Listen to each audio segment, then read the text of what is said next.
peer into the ground. Only able to feel the steady warmth of his chest and the firm, rhythmic sound of his footsteps resonating against her heart. They ascended directly to the top floor via a private elevator. As the elevator doors opened, a secluded corridor lined with plush carpeting awaited, quiet enough to hear the beating of one's heart. Lorenzo carried her straight towards the only ornately carved double door, which a servant respectfully opened for him. The luxury of the presidential suite exceeded imagination, occupying an entire floor with 270-degree floor-to-ceiling windows offering a breathtaking view of Beijing's dazzling nightscape, where traffic flowed like a river, and neon lights flickered like a living painting. However, Linji had no inclination to admire it. Lorenzo carried her through the spacious living room and directly into the innermost master bedroom, placing her at the center of a grand bed draped in expensive velvet bedding, large enough to accommodate 5 or 6 people. As she sank into the extreme softness, Linji recoiled as if burned, her back pressed firmly against the imposing headboard. Retreating to the point of no return, she clutched her clothing tightly, instinctively trying to protect herself, despite knowing the futility of her actions against absolute power. Forcing herself to meet Lorenzo's deep, inscrutable gray eyes, illuminated by the warm light of the bedroom, she trembled slightly. Her voice wavering from the facade of calm she tried to maintain. "Lorenzo DeSantis, what on earth do you intend to do?" Lorenzo did not respond immediately. He simply stood at the edge of the bed, looking down at her with an intensity that seemed to penetrate her very being. He raised a hand to loosen his collar, a simple gesture imbued with an elegant yet dangerous aura of control. Then, he retrieved his phone and made a brief call, his tone indifferent as he commanded, "Bring it up." Moments later, a light knock echoed at the door, and a subordinate entered, carrying an exquisite lady's hatbox, placing it respectfully on the nearby sofa before swiftly exiting and closing the door behind him. "What is that?" Linji eyed the box warily. "Your change of clothes and nightwear," Lorenzo replied succinctly, as if stating the most mundane of facts. A wave of humiliation surged within her, causing her voice to rise uncontrollably, laced with anger and a hint of desperation. "What do you want from me?" "I will not wear your things. I want to go home. Now. Immediately." Observing her frantic resistance akin to a ruffled kitten, Lorenzo showed no sign of anger. Instead, he stepped closer, leaning down, his hands bracing against the bed on either side of her, completely enveloping her in his shadow. He drew near enough that his heated breath almost brushed against her cheek. His voice dropped to a low murmur, carrying an undeniable command and a hint of perilous warning. "Ji, now, call your parents." He fixed his gaze on her pupils, which had suddenly contracted, articulating each word with clarity. "Tell them you have an urgent project at the lab that requires overnight work and that you won't be returning tonight." "No, I will not call."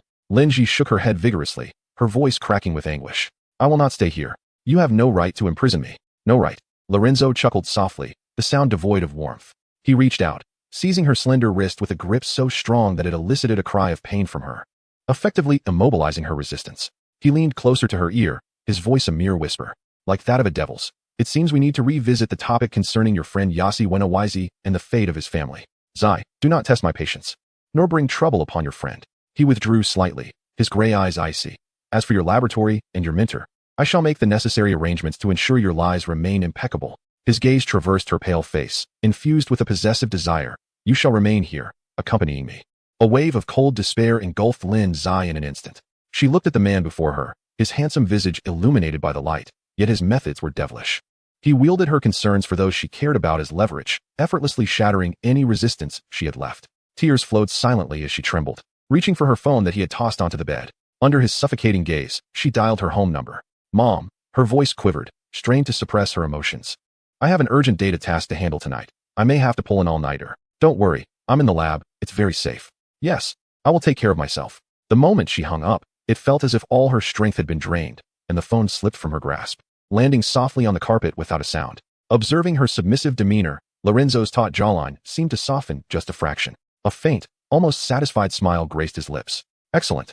He straightened and pointed toward the wardrobe on the sofa. "Now, go take a shower." Lin Zai remained curled up, her hands clutching her clothes as if they were her last line of defense. Lorenzo raised an eyebrow, his tone laced with a dangerous mockery. "What? Do you require my personal assistance? I would be more than happy to oblige, Zai." This statement struck like thunder, causing Lin Zai to jerk her head up, meeting the unabashed mix of desire and mockery in his eyes, sending a jolt of fear through her. "No, no need." She nearly stumbled off the bed, rushing towards the bathroom connected to the master bedroom, as if fleeing from a pursuing specter. Watching her frantic escape into the bathroom, a fleeting complexity flickered in Lorenzo's deep gaze before he turned and walked toward another bathroom in the suite. Lin's eye lingered in the bathroom for quite a while, the warm water cascading over her body, yet it could not wash away the chill and humiliation within her. She gazed at her reflection in the mirror, her eyes swollen and her complexion pale, feeling waves of powerlessness. Eventually, she had no choice but to don the nightgown prepared in the box, a silk camisole in soft ivory, not revealing yet perfectly accentuating her delicate waist and graceful curves, embodying a subtle, lethal allure. The intimate fabric and its evidently meticulous fit made her feel utterly exposed. Taking several deep breaths, she mustered the courage to push open the bathroom door. The living room was dimly lit by a few wall sconces, casting a warm and ambiguous glow. Lorenzo had finished his bath, now clad in a deep blue silk nightgown, the collar slightly open, revealing his solid collarbone and a hint of his chest. He lounged lazily on the sofa in the center of the room, a glass of amber liquor in hand, and upon hearing movement, he lifted his gaze. When his eyes landed on Lin's eye, adorned in the ivory nightgown, his gray eyes darkened noticeably, as if a profound vortex was swirling within them. Under the warm light, the silk fabric glimmered softly, enhancing the translucence of her bare skin, her black hair cascading like a waterfall over her shoulders, presenting her as a lily quietly blooming in the night, pure yet helpless, exuding a captivating fragility. He set down his glass and beckoned her slowly, his gesture imbued with an irresistible allure. Lin's heart raced, the humiliation rendering each step akin to walking on needles as she moved toward him, reluctantly and at a snail's pace. Just as she neared the sofa, Lorenzo seemed to lose his patience, springing to his feet and effortlessly lifting her by the waist. "Ah!" Lin's gasped, instinctively struggling, her hands pressed against his chest. "Let me go? What do you want?" Lorenzo ignored her kicks and protests, tightening his grip as he strode back to the bedroom, gently placing her in the center of the large bed. Then, he lay down beside her, enveloping her slender form with an absolute possessiveness, his arms encircling her waist, his legs trapping hers, completely securing her within his domain. Lin's froze in fear, her body rigid like a piece of wood, every sense heightened, bracing for the worst. Tears streamed uncontrollably, soaking the fabric of his nightgown. Yet, the anticipated violation did not come. Lorenzo merely held her tightly, burying his face in the crook of her neck, inhaling the scent of her fresh shampoo and unique fragrance deeply, contentedly. The familiar scent of lily eased the tension that had gripped him for months. In the darkness, his voice emerged, deep and husky, tinged with an almost imperceptible weariness and sigh. "I have finally found you." The cadence of his words faded, replaced by his steady, elongated breaths. Had he fallen asleep just like that? Lin's rigid body remained tense, afraid to relax.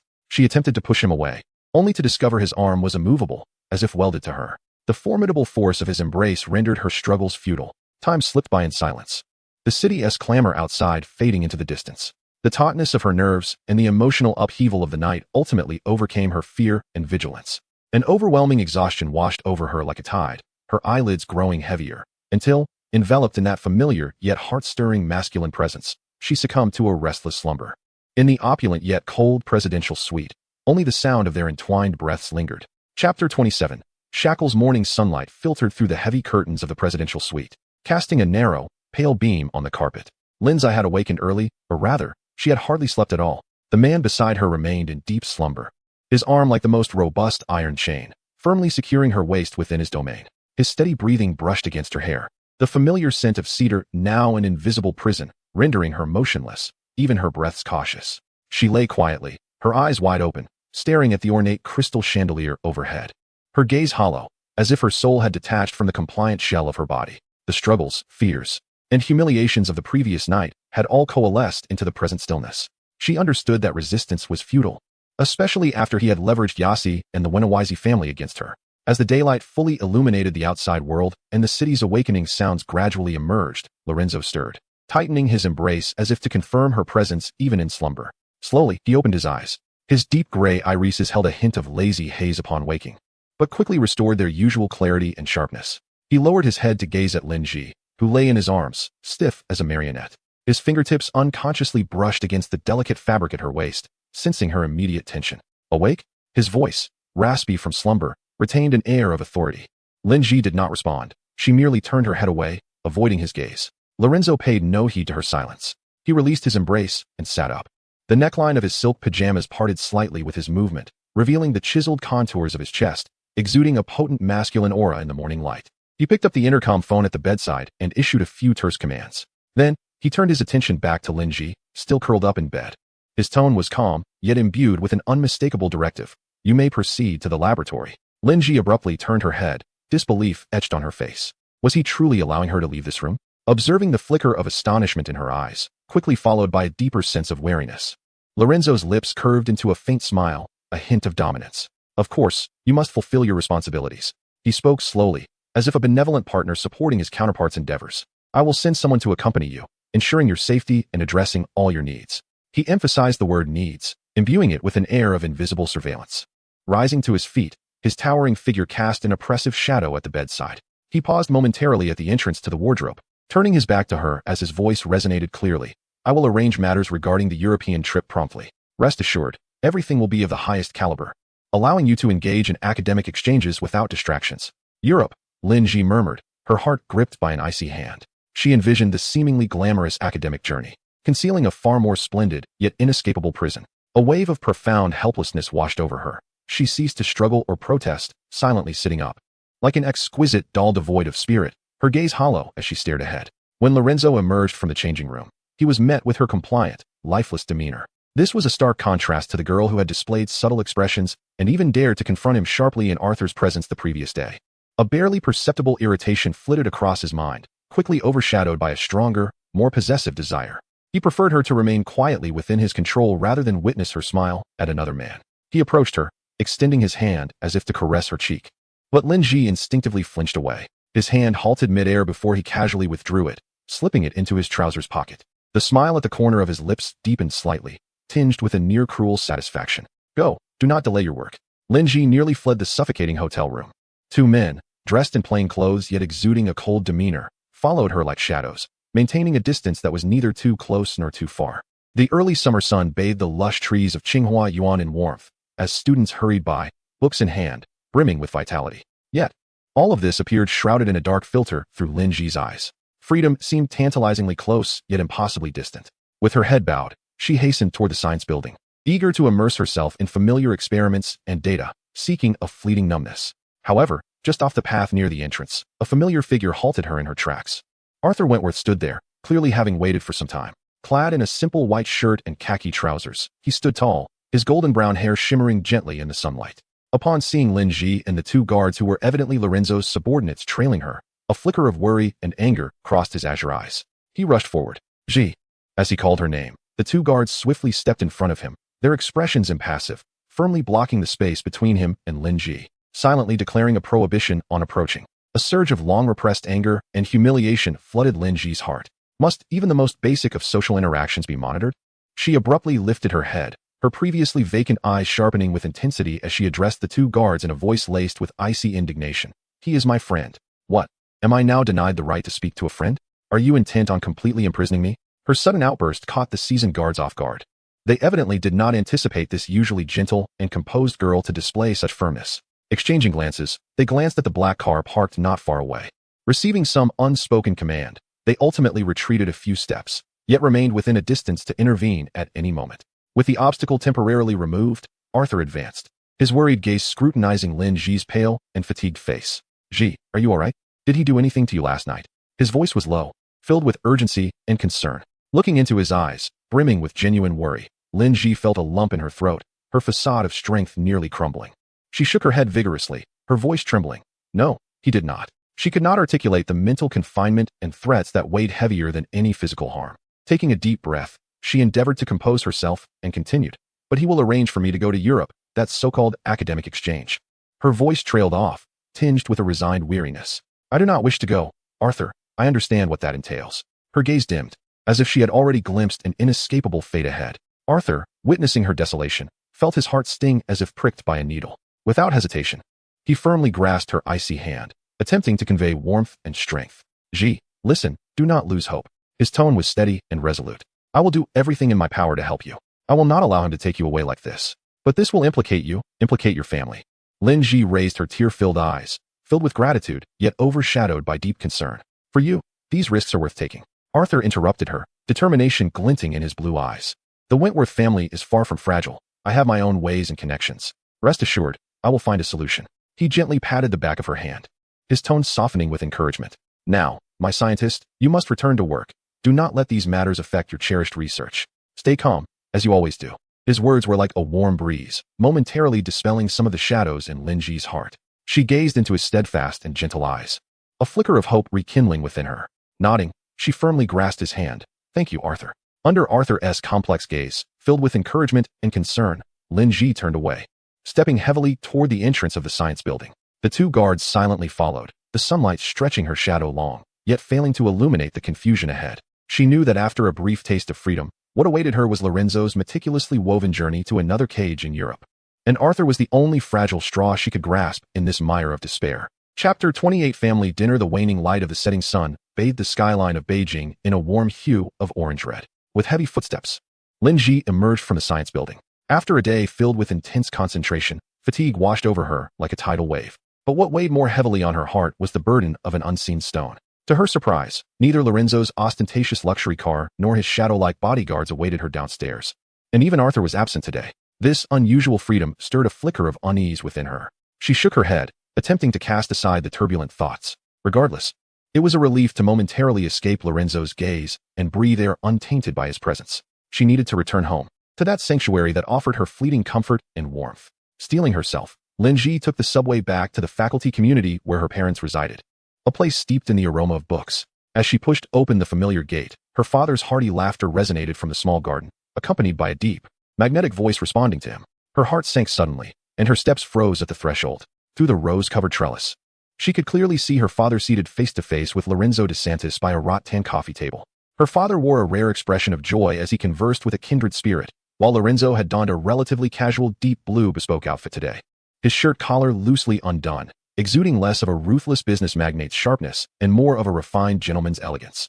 He held a blue and white porcelain cup, gracefully savoring the tea while listening intently to her father's words, occasionally nodding with a gentle, appreciative smile gracing his lips. Sunlight filtered through the leaves, casting dappled shadows on his chiseled face, softening the typically penetrating aggression of his gray eyes. Yet Lin Ji knew this was merely the facade of an exceptionally skilled predator. Like the most cunning of hunters, he understood how to conceal his claws, approaching the ones most cherished by his prey with a seemingly innocuous demeanor. Xiaoji is back, her father called out, spotting her at the door, eagerly waving her over. Come, come. We were just discussing you with Mr. DeSantis. I had no idea, Mr. DeSantis not only excels in his career, but also possesses profound insights into cutting-edge science. He is quite familiar with your research direction and holds it in high regard. Taking a deep breath, Lin Ji forced a smile that she hoped appeared natural, stepping forward. She felt Lorenzo's gaze shift with her movements, seemingly filled with pure admiration and gentleness, yet she could keenly perceive a fleeting glint of a hunter's determination within it. Hello, Dad, Mr. DeSantis, she greeted, her tone polite and distant, striving to maintain her composure. Lorenzo rose with unhurried grace, his tall figure commanding presence even in the small garden. Yet he tempered his imposing aura. Miss Lin, you have worked hard, he said warmly, as though they were merely casual acquaintances. At that moment, her mother, Zhuang Mingshu, peeked out from the house wearing an apron, her smile gentle. Enough chit-chat. Wash your hands and prepare for dinner. I've made a few signature dishes today. I hope they suit Mr. DeSantis' taste. Dinner was served in the cozy dining room, the table adorned with an array of distinctive home-cooked dishes, glistening red-braised pork, delicately steamed base, vibrant garlic broccoli, and a steaming bowl of lotus root and pork rib soup. The atmosphere was far more relaxed than Lin Ji had anticipated. Lorenzo displayed impeccable manners, savoring each dish with earnest appreciation, sincerely praising Zhuang Mingshu's culinary skills. This red-braised pork is cooked to perfection, rich yet not greasy, melting in the mouth. Truly the most authentic I have ever tasted, he remarked, cutting a small piece and relishing it with genuine admiration. Zhuang Mingshu blushed slightly at the compliment, smiling. You flatter me, Mr. DeSantis. These are merely home-cooked dishes. I'm glad you enjoy them. Lin Ji quietly ate, listening to the seemingly harmonious conversation between her parents and Lorenzo. He deftly guided the topics from Chinese culture to scientific research, his words imbued with respect for her parents, even carrying a hint of humility from a younger generation toward their elders. He refrained from mentioning the complex and perilous nature of his relationship with Lin Ji, flawlessly portraying himself as a connoisseur of talent and a courteous international friend. However, in moments unnoticed by others, Lin Ji occasionally caught glimpses of a complex emotion flickering in Lorenzo's deep gray gaze as he observed the interactions of her family of three. It was neither calculation nor pretense, but rather an almost melancholic envy, tinged with a barely perceptible sense of wistfulness. After dinner, they moved to the living room for tea. Lorenzo set down his teacup, his demeanor shifting to a slightly more formal tone as his gaze swept over her parents before settling on Lin Ji, who was looking down. Professor Lin, Professor Zhuang, he began sincerely, I apologize for the presumption of my visit. Besides wishing to visit you both, I also wish to formally extend an invitation. Our DeSantis Foundation has established a premier joint research center in Europe, gathering authoritative scholars from various fields. I believe that Miss Lin's talent and research are exceptionally suited for a period of in-depth exchange and collaboration there, which will undoubtedly propel her academic career significantly. He paused, his gaze on Lin Ji's parents filled with reassuring conviction. Regarding safety and living conditions, you may rest assured.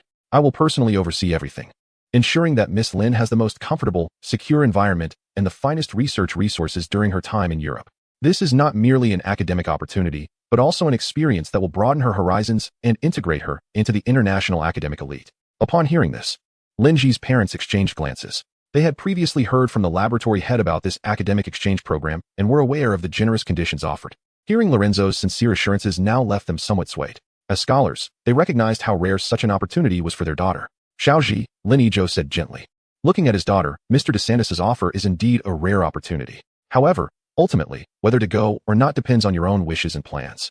Your father and I respect your decision. In that instant, all eyes turned to Lin Ji. She could feel Lorenzo's seemingly gentle yet subtly pressuring gaze, as if urging her to make the right choice. Her hands, resting on her lap, curled slightly, nails digging into her palms. She did not want to go. She vehemently opposed it. It was akin to a lamb walking into a tiger's den. But could she refuse in front of her parents? Could she reveal the true nature of this seemingly perfect man? That would only serve to heighten her parents' worries and fears, perhaps even provoke an unpredictable reaction from Lorenzo. Taking a deep breath, she lifted her head to meet her parents' concerned gazes, quickly glancing at Lorenzo before whispering, I need to consider it. This response was evidently within Lorenzo's expectations. He displayed no displeasure, merely nodding slightly. Of course, this is an important decision that warrants careful consideration. As night deepened, Lorenzo rose to take his leave. Lin Yizhou and Zhuang Mingshu politely escorted him to the door, gesturing for Lin Ji. Xiaoji, go see Mr. DeSantis off. Lin Ji could only follow behind him, stepping out of the courtyard and arriving at the relatively secluded path of the neighborhood where a black Rolls-Royce awaited silently. Just as Lin Ji prepared to exchange pleasantries and turned to leave, Lorenzo abruptly halted, spinning around with fervor. Before she could react, he swiftly lowered himself, pressing his warm lips against her smooth forehead in a fleeting yet domineering kiss. You! Lin Ji gasped in shock and anger, retreating a step and vigorously wiping her forehead with the back of her hand. Her face instantly flushed crimson, her eyes igniting with fiery indignation. Observing her reaction akin to a cat whose tail had been stepped on, Lorenzo chuckled softly, his gray eyes glinting with a mischievous and perilous light in the night, reminiscent of a beast reveling in its prank. Good night, my Ji. He no longer lingered, gracefully entering the car, which glided silently into the night. Lin Ji stood rooted to the spot, trembling with fury, the spot he had kissed still radiating heat, and she stomped her foot in frustration before turning and rushing home. As the night deepened, Lin Ji lay in her familiar bed, yet sleep eluded her as she tossed and turned. Her mind felt cluttered like a tangled mass of yarn. With Lorenzo's impeccable facade before her parents, the irresistible yet perilous invitation he had extended, and that audacious kiss, everything suffocated her. Simultaneously, Arthur's worried and resolute blue eyes surfaced in her mind. I will do everything I can to help you. His words provided her with the only solace amid despair. However, Lorenzo's threatening words echoed in her ears. Could she truly disregard everything and drag Arthur and his family into this perilous whirlpool? To go, or not to go? To comply, or to resist? The silhouettes and words of these two men clashed violently in her mind, ensnaring her in torment, leaving her without an escape. The moonlight outside streamed coldly in, illuminating her pale face, which was etched with confusion and struggle. This night was destined to be long and sleepless. Chapter 29. The decision. The laboratory was infused with the distinct scent of disinfectant and the warmth of electronic instruments cooling down as Lin Ji stood before the ultra-clean workstation, her gloved hands seemingly distracted. The low hum of the centrifuge served as the backdrop to her inner turmoil. It had been several days since she had heard from Arthur. He seemed to have evaporated into thin air, not even a single message. This unusual silence tightened around her like a noose, making her breath increasingly labored. All her hopes appeared to hinge on that gentle British gentleman, wishing he would, as promised, find a way to break the impasse. At that moment, her phone, resting in a corner of the lab, vibrated unexpectedly, the name flashing on the screen causing her heart to constrict. Arthur Wentworth. Trembling, she hastily removed her outer gloves and pressed the answer key. On the other end, Arthur's voice emerged, but it was no longer the calm and gentle tone she was accustomed to. Instead, it bore an unmistakable, profound fatigue, almost hoarse. Can you come down for a moment? I'm downstairs in your lab building. His voice felt like a bucket of ice water, extinguishing any remnants of hope within Lin Ji. Without a moment to ponder, she hurriedly told a nearby colleague, I have an urgent matter, stripped off her lab coat, and, disregarding her appearance, darted out of the lab building like a startled bird. The afternoon sun was somewhat blinding, yet the sky was veiled with a layer of grayish-white clouds, casting a somber atmosphere. Beneath the familiar ginkgo tree in front of the building stood Arthur, leaning against his deep blue Bentley Mulsanne. After several days apart, he seemed like a different person. His usually crisp shirt collar was slightly undone, bearing wrinkles, and his golden brown hair was not as meticulously arranged as before, a few strands falling casually across his forehead. The evident weariness on his face, with faint shadows under his eyes, made his typically bright blue eyes resemble dull gems, losing some of their luster. As Lin Ji rushed towards him, panting, he strained to lift the corners of his mouth, attempting to offer her a comforting smile, but it appeared pale and weak, laden with exhaustion and regret. Ji, he called softly, his voice still hoarse. Lin Ji's heart felt as though it were being tightly squeezed by an invisible hand, stirring a myriad of pains within her. She approached him swiftly, tilting her face up in concern. Arthur, what happened? You look unwell. Are you feeling sick? Or has something occurred? Her anxious inquiries grew more fervent, her ominous premonition intensifying. Arthur gently shook his head, avoiding her question regarding his health, his gaze falling complexly upon her worried expression. I'm fine. It's just that some rather tricky matters have arisen with my family that require my immediate attention. He paused, his tone heavy and tinged with a barely perceptible weakness. So, I came today to bid you farewell. I must return to Europe. Farewell? Lin Ji's heart sank abruptly. Yet, his next words ignited a flicker of hope. But Ji, believe me, I will never allow you to accept DeSantis' arrangement to go to Europe. After I handle my family's issues, I will. Arthur. Lin Ji interrupted him, her voice quivering. She gazed at the lingering weariness and fatigue etched on his brow, combined with his mention of troublesome family matters. A clear, chilling realization dawned upon her. It's Lorenzo. It must be him. Like an enraged lion, he had begun to retaliate against the Wentworth family, using this as a warning to coerce Arthur and, in turn, her. A wave of guilt and helplessness engulfed her instantly. It was all her fault. If it weren't for her, Arthur would not have become embroiled in this disaster, and his family would not face such peril. She reached out, firmly grasping Arthur's cool hand, her eyes brimming with sincere gratitude and resolute remorse. Arthur, don't say anything. Thank you, truly, for everything you've done for me. Her voice trembled, yet remained steadfast. However, I can no longer allow you and your family to suffer any further hardships and dangers because of me. She inhaled deeply, forcing herself to meet his surprised and pained gaze, striving to make her eyes appear brave and composed. Rest assured, you and your family will be all right. You can return to deal with your matters. I will manage things here on my own. I will manage things here on my own. That softly spoken phrase bore the weight of 1,000 burdens. Arthur regarded her eyes, which shimmered with a blend of fragility and strength, and his heart felt as though it had been pierced, aching to the point of near suffocation. He understood the implications of her words, realizing that her notion of managing meant she had chosen to yield, opting to walk alone towards the path Lorenzo DeSantis had laid out for her, all in an effort to protect him and his family. He loathed his own powerlessness, despised the predicament his family faced at this moment that prevented him from fulfilling his promise to her, and loathed that man who forced her into such an abhorrent position. He recalled his father's unprecedented serious tone during their overseas call that morning.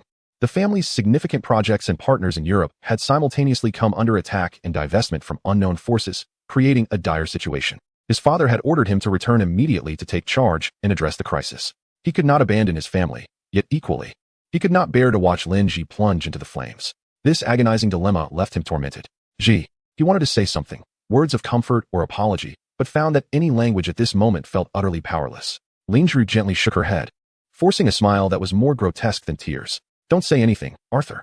Safe travels. She released his hand, the motion imbued with a sense of finality. Turning away from the anguish and guilt evident in his eyes, she resolutely walked back towards the cold science building, step by heavy step.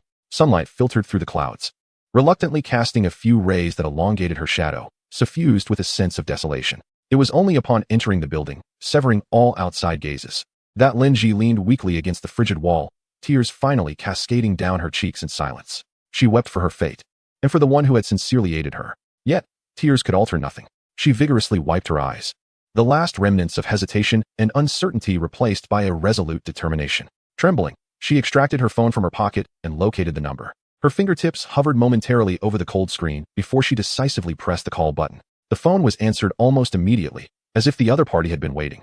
Lin Ji afforded the caller no opportunity to speak, summoning all her strength to render her voice cold, calm, yet imbued with undeniable resolve, clearly stating to the man who held her fate in his hands, "It's me.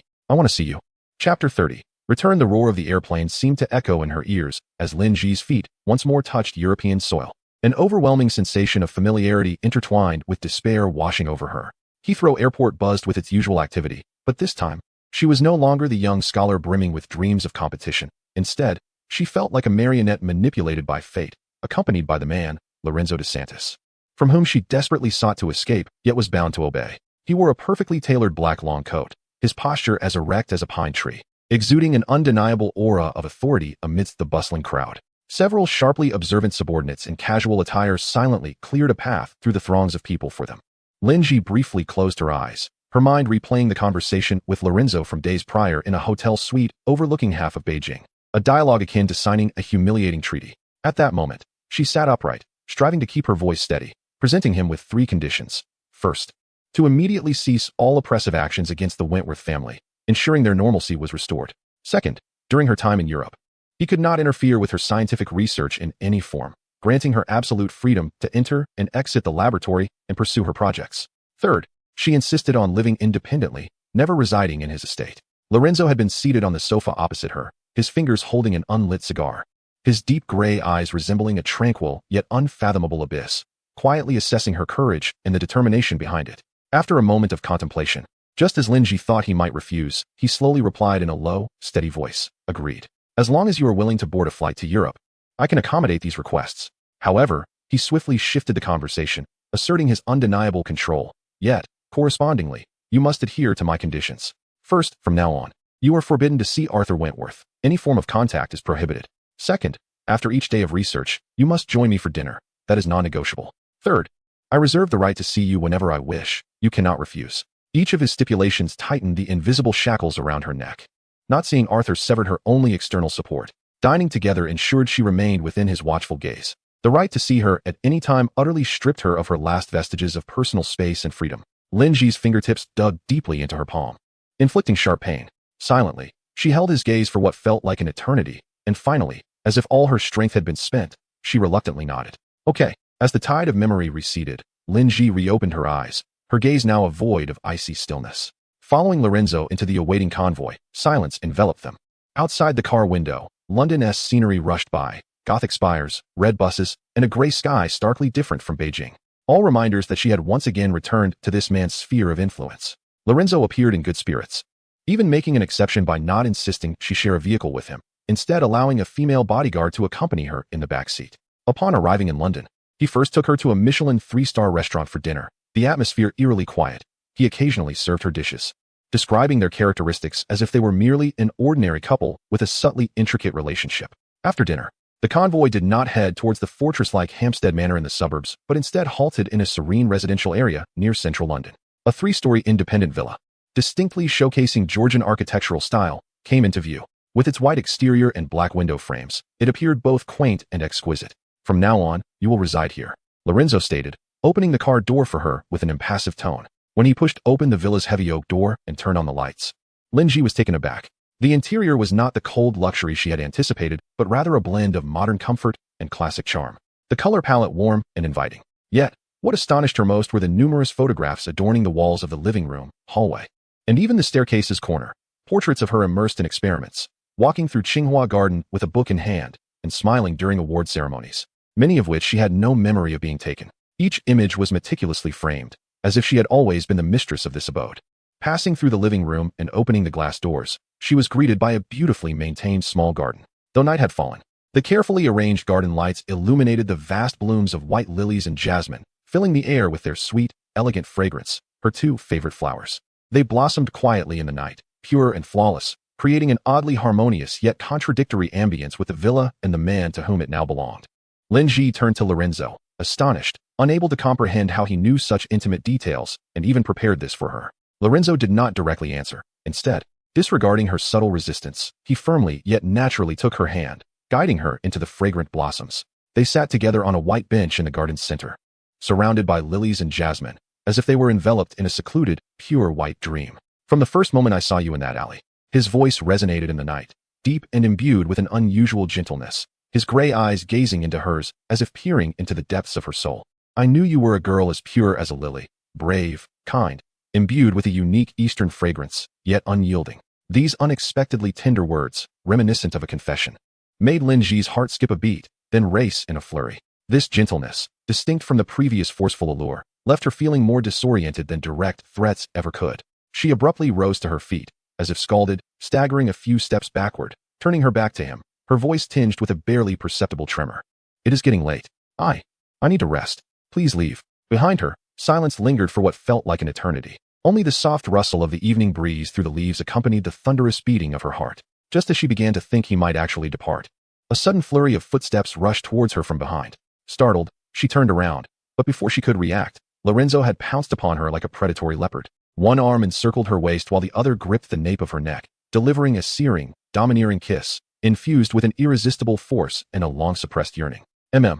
Lin Ji's gasp was stifled, and she was propelled backward into the soft, lush embrace of the flowers. The delicate stems of lilies and jasmine crackled beneath them, their intoxicating fragrance enveloping the two. His kiss was a blend of punitive conquest and a strange reverence, his tongue forcefully prying open her lips, entwining with hers, as if he sought to consume her entirely. Lin Ji's mind went blank, trapped between the blossoms and his chest, her struggling hands easily subdued by his overwhelming strength. All resistance appeared futile against such an immense disparity of power. She felt herself growing weak under the intensity of that kiss, dizzy and breathless, as if oxygen itself had been stripped away, leaving her to passively endure. A foreign, heart-stopping shiver coursed uncontrollably down her spine. After what felt like an eternity, just as Lin Ji was on the verge of suffocation, Lorenzo abruptly halted. His breaths were heavy and scorching against her neck, his gray eyes swirling with a tempest of desire, his gaze nearly searing her. He could feel the softness of her body beneath him and the subtle tremors that betrayed her longing, which burned within him like a wildfire. Yet, with a nearly agonizing exertion of willpower, he forced himself to release her. Taking a deep breath, he suppressed the almost uncontrollable desire. His movements surprisingly gentle as he assisted the limp Lin Ji back to her feet from the flower bed. He raised a hand, tenderly brushing away the flower nectar and his lingering marks from her lips, his voice hoarse yet firm. Go rest. He gazed deeply into her eyes, his expression complex and inscrutable, a blend of unrelenting desire, restrained pain, and a near-reverent hope. He added, his voice low and clear, I hope my Ji can shine like the brightest star in the night sky, within the realm of science you cherish. With that, he turned abruptly, striding away from the garden, his silhouette a figure of resolute solitude against the encroaching night. Lin Ji stood there, as if drained of all strength. The lingering warmth of his presence and the potent scent of crushed lilies and jasmine surrounded her. His last words echoed in her mind, starkly contrasting with her perception of the domineering, ruthless figure he was reputed to be. What kind of man was he truly? Meanwhile, seated in the back of the departing car, Lorenzo DeSantis finally allowed his tense body to relax. Leaning back against the seat, he closed his eyes, pressing his fingers painfully against his throbbing temples, while the other hand clenched tightly into a fist, knuckles turning white from the strain. Just moments ago, amidst that sea of blossoms, he had come perilously close to losing control. God knows how much willpower he had exerted to refrain from claiming that woman he so desperately desired amidst the purity of the lilies. Yet he understood that he could not, at least not now. What he sought was not merely her body, but her heart, filled with wisdom and pride. He wanted her to yield willingly. Opening his eyes, the familiar calm and depth returned to his gray gaze, ignited by an unyielding determination. He had both time and patience.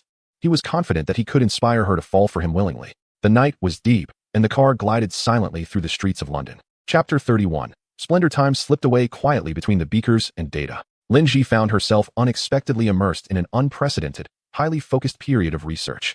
Lorenzo DeSantis had rigorously honored his promise. Since her arrival at this premier joint research center in London, he had not intruded upon her work in any manner. There were no unexpected visits, no enforced companionship, not even a single inquiry about her progress. The ever-present black-clad bodyguards had vanished, allowing her the freedom to traverse between the laboratory, library, and her residence, breathing in the air that seemed to belong to a normal scholar. However, the evening dinners remained, stubbornly preserved as an unalterable ritual. No matter how late her experiment stretched, as she exited the research center, a discreet yet high-performance car awaited her. The driver respectfully opened the door for her, and the destination varied from a secret restaurant requiring months of advance reservation to a rooftop dining venue with splendid views of the Thames, but more often, it led directly back to her charming villa, where a private chef prepared exquisite meals tailored to her tastes. Lin Ji was quietly astonished by Lorenzo's remarkable patience. On several occasions, when she became engrossed in critical data and delayed her departure by nearly 2 hours, she would find him calmly seated in their agreed restaurant or back at the villa, either savoring an aperitif or perusing financial newspapers, with no trace of impatience upon his face.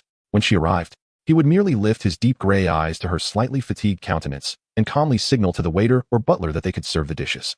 He even remembered her casually mentioned preferences. After she had expressed her fondness for a lighter version of a French cocoa vin, a refined adaptation would appear on the table days later. When she once complained that English desserts were overly sweet, subsequent sweets were perfectly balanced in their sweetness or substituted entirely with her preferred fruit tart. This meticulous and silent thoughtfulness, like a gentle stream, quietly seeped into the defenses she had constructed around her heart. She had to admit that, within this forcibly bound relationship, he granted her the utmost respect in her research while providing luxuriously attentive care in her daily life. These gestures created subtle fissures in her deep-seated impressions of the domineering, cold man, cracks she was reluctant to acknowledge. It was as if he was proving to her that his control could exist without suffocating her. On this particular day, Lin Ji, as usual, busied herself in the laboratory until the lights illuminated the evening sky. After finalizing her last data report and stretching her sore neck, she exited the building to find the familiar car waiting in its usual spot. She naturally opened the door and settled inside, ready to return for the delayed dinner with Lorenzo. However, the driver, through the rearview mirror, spoke respectfully yet apologetically. "Miss Lin, the gentleman instructed that you first return to your residence to change into a formal dress. He will come to escort you to a charity gala later." He seemed to notice Lin Ji's immediate frown and quickly added, "The gentleman is concerned about your hard work and has instructed the chef to prepare a meal for you. Please have something to eat before you get ready. He will personally come to fetch you once you are prepared." A gala? Lin Ji felt a slight heaviness in her heart.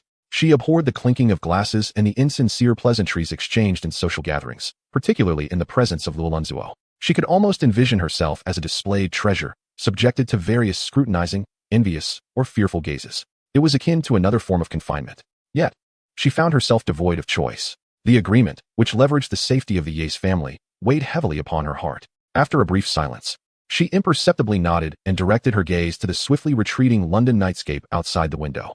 Upon returning to the quaint villa filled with her photographs and the scent of flowers, she found the dining table in the living room adorned with an array of exquisite appetizers and a steaming bowl of soup, evidently prepared with consideration for her empty stomach, which made it unwise to partake directly in the banquet. Though her appetite was minimal, she forced herself to consume a little to regain her strength. Subsequently, she ascended the stairs to bathe. The warm water momentarily washed away her physical fatigue, yet it could not alleviate the tension within her heart. After her bath, as she entered the dressing room, a gown hanging in the center caught her off guard. It was a deep sea blue, one-shoulder evening gown crafted from an exquisite blend of fine velvet and sheer chiffon, radiating a depth and softness reminiscent of the night sky under the light.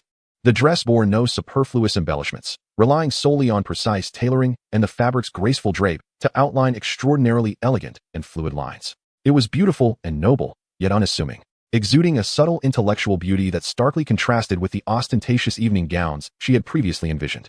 With the help of a maid, she donned the gown, which seemed tailored just for her. The fit was astonishingly perfect, hugging her slender waist and graceful curves, while the one-shoulder design revealed one side of her delicate collarbone and rounded shoulder, striking a balance between propriety and a hint of well-placed allure. The deep blue accentuated her snow-white skin, which possessed an Eastern charm. At that moment, an older maid approached her, holding a black velvet jewelry box with both hands. Bowing slightly, "Miss, this is a gift prepared by the gentleman for you." The maid's voice was gentle. Lin Ji gazed at the seemingly priceless box, slightly taken aback. "What is this?" "The gentleman noticed that you seldom wear jewelry, but for tonight's occasion, he specially prepared this set for you," the maid explained softly, carefully opening the box lid. In an instant, it felt as though a brilliant galaxy was being presented before her. Inside lay a diamond necklace and a pair of matching earrings. The necklace featured a perfectly cut pear-shaped diamond, surrounded by intricate white diamonds arranged in a vine-like pattern, enhancing the brilliance of the main stone while maintaining an air of elegance in design. The earrings mirrored the necklace, taking the form of delicate teardrop diamonds, small yet radiant. They rested quietly on the black velvet, refracting a cold yet dazzling fire under the light, almost too mesmerizing to behold. This was not mere luxury, but the epitome of high-end jewelry imbued with a sense of heritage. As Lin Ji beheld this breathtakingly beautiful set of jewels, her emotions became complex. Did he truly notice such details? She indeed never wore jewelry, partly due to the hassle and partly an unconscious resistance to everything he offered. Yet in this moment, the jewelry served as a silent command, declaring that she must play her role tonight. Under the maid's inquiring gaze, Lin Ji ultimately acquiesced. The cold diamond necklace rested against her neck, heavy with what felt like his control. The earrings were carefully affixed. When she looked into the mirror again, she scarcely recognized herself. The woman in the mirror, with flowing black hair and skin fair as snow, donned a deep sea blue gown that accentuated her graceful figure, while the diamonds adorning her neck and ears sparkled with cold, noble brilliance. She remained Lin Ji, the scientist immersed in her laboratory. Yet this exquisite attire and jewelry transformed her into a delicate doll poised to step into the world of fame and fortune, embodying the identity of Luolanzo de Santa's companion. At that moment, another maid gently knocked and entered, softly reporting, "Miss, the gentleman has arrived and is waiting downstairs. Are you ready?" Lin Ji took a deep breath. casting one last glance at the unfamiliar yet beautiful reflection of herself in the mirror, suppressing the tumult of emotions within, and nodded. "Tell him, I will be down shortly." Chapter 32. The banquet. The lighting in the living room on the villa's ground floor was perfectly adjusted, warm yet bright. Lualonso de Santos lounged lazily on an expansive velvet sofa, casually flipping through a financial magazine with his long fingers. He was attired in a midnight blue velvet evening suit, featuring a classic shawl collar and a bow tie, which softened the rigidness of his usual tailored suits, adding an air of relaxed nobility. However, his deep, chiseled features and the commanding aura he exuded remained undeniable. Hearing the faint sound of footsteps on the staircase, he nonchalantly lifted his head. As his gaze fell upon Lin Ji gracefully descending the stairs, the movement of his fingers paused abruptly, and even his breath seemed to stutter for a moment. The deep blue velvet gown clung perfectly to her slender yet curvaceous form, the one-shoulder design showcasing her elegant shoulder and neckline, embodying the grace of a swan. Her long, dark hair was simply styled, with a few strands artfully cascading down her ears, adding a touch of softness. Most captivating were the dazzling diamonds adorning her neck and ears. The cold, luxurious stones appeared oddly gentle against her porcelain skin, harmonizing with her tranquil aura, as if she were indeed a rare treasure meant to be cherished. A hint of barely perceptible tension and distance graced her expression, rendering her akin to a meticulously painted classical Eastern artwork, breathtakingly beautiful yet shrouded in mystery. A flicker of astonishment crossed Lualonso's deep gray eyes. Yet he quickly regained his composure, as if that moment of surprise had never transpired. He set the magazine aside, rising with fluid elegance. He swiftly approached the base of the stairs, unusually devoid of his typical commanding demeanor, and extended his hand towards her with impeccable gentlemanly grace. His hand was large, with defined knuckles, bearing the calluses of a seasoned gunman, yet it felt anything but rough, radiating a sense of strength. He simply held out his hand, waiting for her response, his gaze steady upon her face, imbued with a patient, almost coaxing quality. Lin Ji regarded the hand extended before her, then glanced up to witness Lualonso's unusually gentle demeanor. She found herself momentarily taken aback. This unexpected gesture caught her off guard, and the taut string of her heart seemed to have been gently plucked. After a moment of hesitation, she finally allowed her cool fingers to rest lightly in his warm palm. His hand immediately closed around hers, enveloping it completely, the pressure neither too firm nor too soft, carrying an undeniable yet strangely soothing force. He said nothing further, merely guiding her steadily towards the waiting vehicle outside. The interior of the car was lavish and serene, the leather seats exuding a crisp aroma. Lualonso did not release her hand, his thumb unconsciously grazing her hand's back, eliciting a subtle, unsettling thrill. "There is no need to be tense." His deep voice broke the silence within the enclosed space, carrying a peculiar soothing quality. "Tonight, you shall remain at my side, and go nowhere else." He tilted his head, the gray depths of his eyes reflecting the shifting shadows outside the window, revealing an inscrutable depth. "They would treat you with utmost reverence. All you need to do is be yourself." Lin Ji lifted her gaze, meeting his unusually calm, even gentle, eyes at this moment, and her heart grew more tumultuous. She was uncertain of the occasion that awaited her, and what might unfold. Instinctively, she sensed that this night would be far more intricate than she had anticipated. She pressed her lips together, ultimately offering a slight nod, remaining silent. The convoy finally halted before a private residence in the Mayfair district of London, its exterior both ancient and grand. Here, a profound sense of history melded seamlessly with exquisite luxury, as attendants in traditional uniforms respectfully opened the car doors for them. Lorenzo descended first, then effortlessly turned back, taking Lin Ji's hand once more to assist her out of the vehicle. His subordinates, under a mere glance from him, skillfully remained outside the estate, silently merging into the shadows. When Lorenzo and Lin Ji appeared at the entrance of the banquet hall, the spacious room, previously filled with elegant music and soft laughter, fell into an immediate hush, as if the sound had been muted. All gazes, as if drawn by a magnet, converged upon the two of them. Within those eyes, emotions of profound complexity swirled, awe and wonder at Lin Ji's stunning Eastern beauty and unique aura, coupled with deep respect and trepidation towards the power and danger embodied by the name Lorenzo de Santos. The men's looks were cautious and evaluative, while the women's expressions mingled envy, jealousy, and a barely perceptible fear. Lorenzo's mere presence was like a stone cast into a tranquil lake, instantly altering the ambience of the gathering, an invisible pressure permeating the air, rendering the atmosphere subtle yet tense. He appeared utterly unfazed by it all, his countenance revealing no ripple of emotion, merely tightening his grip on Lin Ji's hand as he calmly navigated through the parting crowd. They walked directly towards the evening's hosts, a silver-haired gentleman of remarkable bearing, the Duke of William, and his elegantly attired wife, who wore a gracious smile. "Good evening, Duke William, Duchess." Lorenzo inclined his head slightly, his tone imbued with just the right amount of respect without a hint of servility. "Lorenzo, it's such a pleasure to see you." Duke William exclaimed warmly, shaking his hand with genuine sincerity, clearly indicating a close relationship. The Duchess smiled and greeted Lorenzo. Then her gaze softened as it fell upon Lin Ji. "And this beautiful young lady is?" "Lin Ji, my companion." Lorenzo's introduction was succinct, yet carried a clear sense of belonging. He leaned slightly and whispered to Lin Ji, "Ji, this is Duke William and the Duchess."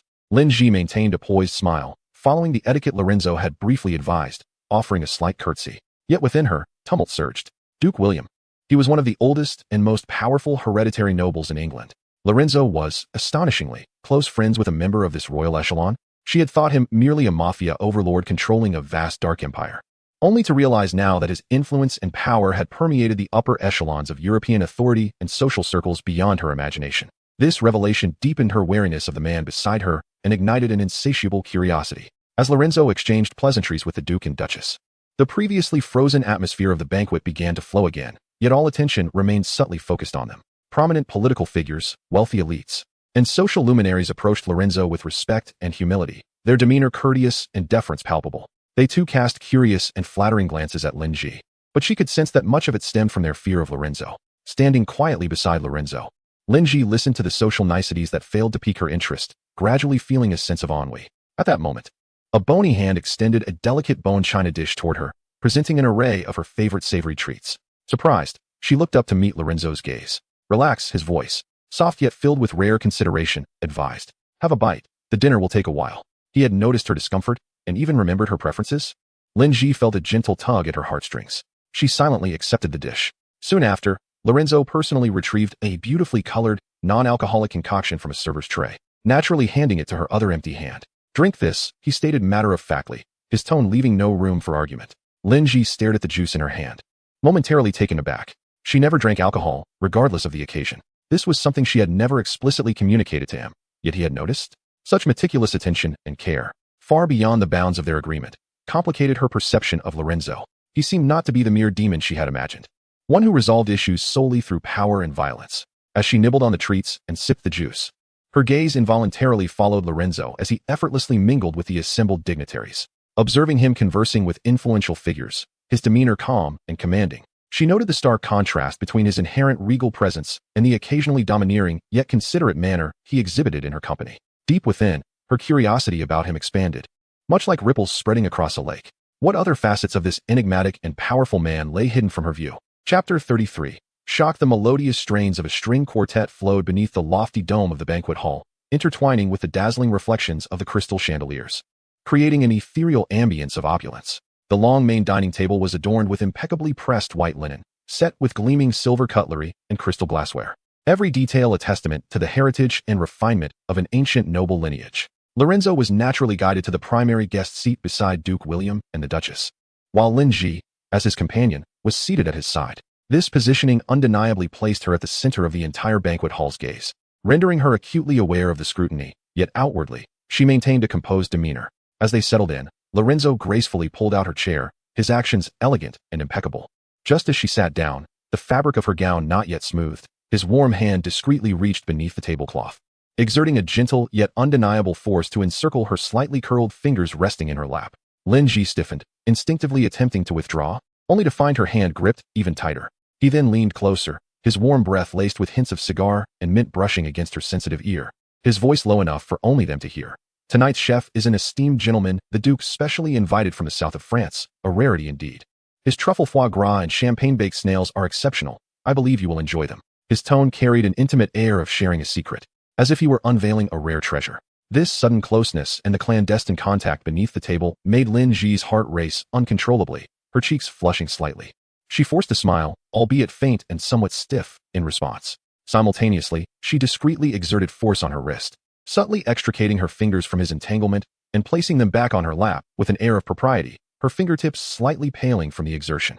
Her minute resistance and the unnaturalness of her actions did not escape Lorenzo's keen gaze. Rather than exhibiting anger at her evasion, a faint, almost sardonic smile flitted across his deep gray eyes, as if he were admiring a cat that hesitated to extend its claws only to retract them swiftly. He ceased to press her, instead sitting up casually, lifting a glass of water to sip. Across from them, Duke William and the Duchess observed the silent interplay between the young pair, exchanging a knowing glance, their lips curved into subtly meaningful, elegant smiles. Having known Lorenzo for many years and having witnessed his ruthless methods, they had never before seen him exhibit such meticulous care towards any woman. Accompanied by a hint of caution and intimacy, this enigmatic Eastern girl evidently held a unique position in Lorenzo's heart. As the banquet commenced, well-trained waitstaff entered in succession, presenting exquisitely crafted dishes that resembled works of art. The atmosphere gradually became more vibrant, fueled by the sumptuous food and fine wine, filled with the soft sounds of conversation and the crisp clatter of silverware. Lorenzo conversed effortlessly with the Duke and Duchess, as well as nearby guests, displaying vast knowledge and a witty demeanor, quoting classics and commenting on current events, firmly commanding the rhythm of dialogue, clearly the focal point of the gathering. Occasionally, he would turn to Lin Ji, quietly introducing the origins or specialties of certain dishes, his gestures thoughtful and impeccable. Lin Ji savored the food in silence, reluctantly acknowledging that Lorenzo's recommendations were indeed spot on. Each dish was remarkably delicious. She took small bites, striving to concentrate on the culinary delights, attempting to ignore the overpowering presence of the man beside her and the subtle, probing gazes cast her way. However, this momentary facade of tranquility was soon shattered. Just as the main course was cleared away, preparing for dessert, a butler clad in a black tailcoat approached Duke William with a respectful demeanor, leaning in to whisper a few words. A gentle smile spread across the Duke's face as he nodded, then addressed the assembly with clarity. Ladies and gentlemen, we have just received word that Lord Wentworth and his fiancée, Miss Amelia, have also arrived. Let us extend our warm welcome to them. The mention of Lord Wentworth struck Lin Ji like a spell, causing her hand, poised to dab at the corner of her mouth with a napkin, to freeze abruptly. Blood seemed to congeal in her veins, her mind blank. Arthur, he has come? And with a fiancé? When did he acquire a fiancé? Instinctively, she shot her gaze towards the grand, intricately carved oak doors of the banquet hall, her expression one of disbelief and shock. Her heart raced tumultuously in her chest, as if straining against its confines. Every reaction she exhibited, her suddenly pale complexion, her pupils constricting sharply, and her gaze uncontrollably fixated on the entrance, was vividly captured in the eyes of the man beside her. Almost instantaneously upon the butler's announcement, the gentle smile on Lorenzo's face vanished like the receding tide. The moment he heard the name Wentworth, his jaw tightened, and as Lin Ji's reaction, intensely shocked and tinged with an unmistakable concern he could not abide, surfaced, a storm brewed within his deep gray eyes. He did not look towards the entrance. Instead, his gaze, sharp as two ice-forged blades, remained fixed upon Lin Ji's profile. He could discern the tumult of emotions swirling in her eyes, surprise, confusion, perhaps even a hint of concealed hurt. A chilling flame, infused with rage, jealousy, and provocation, surged from the depths of his being, nearly searing through his reason. His hand, concealed beneath the table, clenched into a fist in the shadows, the knuckles whitening from the pressure, betraying the turbulent storm within him. How could she still care for that man, even after he had explicitly forbidden it? Her reaction to the news of his fiancé's presence was utterly unrestrained. The lights in the banquet hall seemed to flicker in response to the unspoken, rapidly shifting currents between the two. The music persisted, and laughter continued to fill the air. Yet, some astute guests near the main table began to sense the sudden drop in pressure and the palpable air of danger emanating from Lorenzo de Santis. Lin Ji remained oblivious to the nearly tangible fury radiating from the man beside her, her entire focus consumed by the figure about to appear at the entrance. Meanwhile, Lorenzo's attention was entirely fixated on the woman whose thoughts had evidently drifted elsewhere. Beneath the veneer of luxury and elegance, the atmosphere felt taut, akin to a bowstring pulled tight, saturated with an unspoken tension. Chapter 34. Undercurrents within the banquet hall. The brilliance of the crystal chandelier seemed to momentarily stagnate in response to the unexpected interruption. The melodious strains of string instruments continued, yet the air was thick with an invisible, taut tension. All eyes, including those of guests who had previously been engaged in hushed conversation, instinctively followed Duke William's gaze towards the entrance. Arthur Wentworth entered, accompanied by a young woman. He was attired in a well-fitted evening suit, his golden brown hair meticulously styled, exuding the graceful demeanor of the Wentworth heir. However, upon closer inspection, one could discern a lingering veil of fatigue and melancholy across his features. His once clear blue eyes now clouded, concealing unspoken burdens. The woman at his side was his fiancée, Miss Amelia Fairfax. In stark contrast to Lin Ji's serene, ink-wash elegance, Amelia's beauty was vibrant and exuberant, akin to a blooming red rose. With her thick chestnut curls, sun-kissed skin, and a daring crimson off-the-shoulder gown adorned with a resplendent ruby necklace, she radiated a bright smile, her demeanor imbued with a confident, slightly haughty air, likely nurtured by indulgence. Undeniably, she was a beauty, yet when juxtaposed with Lin Ji's breathtaking, fragile allure, Amelia's radiance appeared somewhat diminished, revealing a more worldly, assertive flamboyance. Whispers circulated among the informed guests, noting that while the Fairfax family was also an ancient aristocratic lineage with substantial wealth, it paled in comparison to the DeSantis family, which occupied a far more influential and shadowy position within the European power dynamics. Guests rose to greet the young Lord Wentworth and his fiancée, their demeanor courteous and attentive. Arthur and Amelia reciprocated politely, making their way toward the Duke and Duchess. Amelia affectionately linked her arm with Arthur's, her face adorned with a socially appropriate smile. As they navigated through the parting crowd, Arthur's gaze, drawn by an invisible thread, unexpectedly collided with the slender figure of Lin Ji, so familiar yet achingly missed. Time seemed to freeze in that singular moment. Arthur's footsteps faltered imperceptibly, his smile instantly freezing, and disbelief filled his azure eyes. She was here, right beside Lorenzo DeSantis, clad in a deep blue gown and adorned with dazzling diamonds. She was as beautiful as the most distant, serene star in the night sky, yet more akin to a meticulously decorated treasure displayed beside a powerful owner. Her gaze upon him was fraught with complexity, causing his heart to twist in pain. He sensed a flicker of relief at seeing him unharmed, as though his family had not suffered further entanglement. There was profound confusion and bewilderment regarding the sudden appearance of his fiancée, mingled with a tinge of subtle loss and hurt that perhaps she herself was unaware of. After the initial shock, an overwhelming tide of anguish and guilt surged within Arthur. How could he have reunited with her in this manner? He stood beside the fiancée chosen by his family as a bargaining chip in their current crisis, while she was ensnared in the clutches of that dangerous man. He longed to rush over, to explain, to rescue her from that man's side, but he could not. His father's heavy admonitions and the pressure on his family bound him like invisible shackles. He could not even push away Amelia, who clung tightly to his arm, representing the alliance and dignity of their two families. He could only remain rooted in place, enduring Lin Ji's intricate gaze, feeling as though his heart was being scorched over an open flame, every second a torment. His eyes were filled with pain, helplessness, and profound remorse, almost drowning Lin Ji in his emotions. All of this did not escape Lorenzo's keen observation. From the moment Arthur Wentworth entered the banquet hall, all his senses were on high alert. When he saw Lin Ji and Arthur lock eyes, and the complexity of emotions in her gaze that was far from that of a mere friend, a dark wave of rage, sharp jealousy, and an overwhelming possessiveness engulfed his reason. He felt his blood reverse course, a tumultuous impulse to destroy everything churning within his chest. That Wentworth dared to look at his woman with such eyes. And his Ji, too. Lorenzo's expression darkened ominously. His deep gray eyes transformed from a tranquil pool into an abyss brewing with thunderous storms. He did not glance at Arthur, but abruptly turned his head, his gaze like a cold iron clamp, locking onto Lin Ji, who appeared dazed. Then, in front of everyone, he assertively reached out, claiming his ownership by wrapping his arm tightly around Lin Ji's slender waist, pulling her closer to his side. This action was domineering and abrupt, imbued with strong aggression and a sense of possession. Lin Ji stumbled slightly under the sudden force, nearly leaning against his solid side. Acutely aware of the irresistible strength in his arm and the warmth radiating from his body, tinged with anger. Instinctively, she sought to break free, yet he tightened his hold. Amelia clearly noticed her fiancé's unusual behavior. Following Arthur's gaze, she spotted the breathtakingly beautiful Eastern woman and observed Lorenzo DeSantis's possessive actions.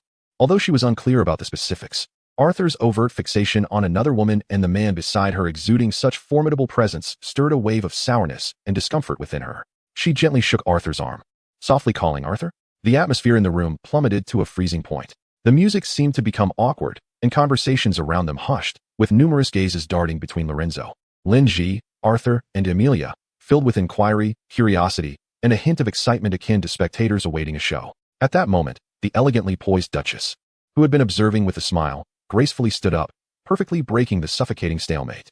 Her voice was gentle, imbued with a soothing power. Arthur, Amelia, how lovely to see you both. Please take your seats. Dessert will be served shortly, and the soufflé tonight is the chef's pride. Missing it would be a shame. She deftly redirected attention back to the banquet itself. Duke William nodded in agreement, signaling the attendants to guide the guests. Arthur seemed to awaken from a trance, reluctantly withdrawing his gaze from Lin Ji, inhaling deeply to force himself to regain composure. He could not afford to lose his poise here, nor bring further trouble to the Wentworth family. He offered a strained smile to the Duke and Duchess, muttering an apology for the wait. Then, he nearly dragged a bewildered and dissatisfied Amelia, following the attendants to a slightly distant table. Once seated, Lorenzo's arm around Lin Ji's waist eased its grip slightly, yet he did not fully release her. Leaning closer to her ear, he coldly commanded in a voice only they could hear, simultaneously squeezing her hand as a warning. Mind your expression, Ji. Do not forget your identity, nor the agreement. His breath brushed against her ear, no longer warm but chilling. Lin Ji jolted back to reality, stung by the coldness in his words and the constricting grip around her waist. She lowered her eyelids, her long lashes concealing the turmoil of emotions within her gaze. She no longer looked toward Arthur, nor did she attempt to escape Lorenzo's hold. Resembling a delicate doll devoid of spirit, silently, she picked up her utensils, mechanically taking small bites, as if to swallow down all the chaos, questions, and that inexplicable sting along with her food. The banquet appeared to resume its surface harmony and liveliness. Yet the unseen undercurrents surrounding the main table surged more tumultuously than ever. Lorenzo continued conversing with the Duke and Duchess. Yet the storm brewing in his gray eyes had not calmed. He occasionally cast cold glances toward Arthur, akin to a dragon guarding its treasure. Meanwhile, Lin Ji was lost in her own world, oblivious to the flavors of her meal, her mind echoing with Arthur's pained gaze, Emilia's affectionate demeanor, and Lorenzo's cold, domineering warning. Chapter 35. Enchantment in the dark night. The night had deepened, thick as unyielding ink, enveloping London with a gentle yet harsh embrace. In the circular driveway before the Duke of William's residence, the crystal chandelier cast a soft, flickering glow upon the smooth cobblestones. The grand banquet had finally come to a close. Guests, slightly inebriated and weary, were assisted by attendants as they ascended into their luxurious vehicles, murmuring amongst themselves. Disappearing into the dense night, Arthur Wentworth stood in the shadows of the porch, Emilia still entwined with his arm, bidding farewell to the last few familiar friends. Yet, his gaze uncontrollably followed the pair not far away, Lorenzo de Santis, protectively guiding Lin Ji toward a Rolls-Royce that appeared as a black specter. Lorenzo's hand rested firmly on Lin Ji's lower back, radiating both possession and protection, effectively warding off any potential intrusions. Throughout the evening, Arthur had sought even a fleeting moment to speak with Lin Ji alone, even if it was just a shared glance, a silent apology. Yet Lorenzo stood like an insurmountable fortress, forever enveloping Lin Ji within his sphere of influence.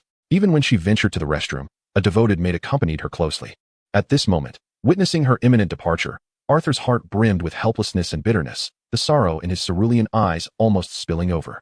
He observed her slender silhouette being half-guarded, half embraced by Lorenzo as she settled into the car, feeling as if his heart were severed by the weighty car door, plunging into an icy abyss. Arthur, we ought to leave now. Emilia gently shook his arm, her tone laced with a barely perceptible dissatisfaction. Following his gaze, she saw only the Rolls-Royce glide away smoothly, departing silently as if it had never existed.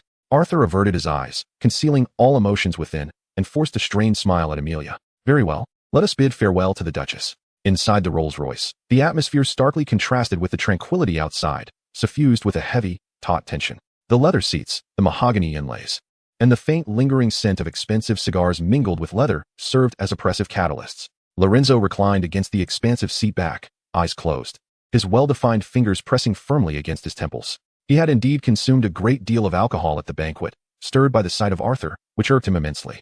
Now, the after-effects of the liquor surged, inducing a dull throb in his head, and a subtle flush tinged his stern visage, a faint hue brought forth by the alcohol.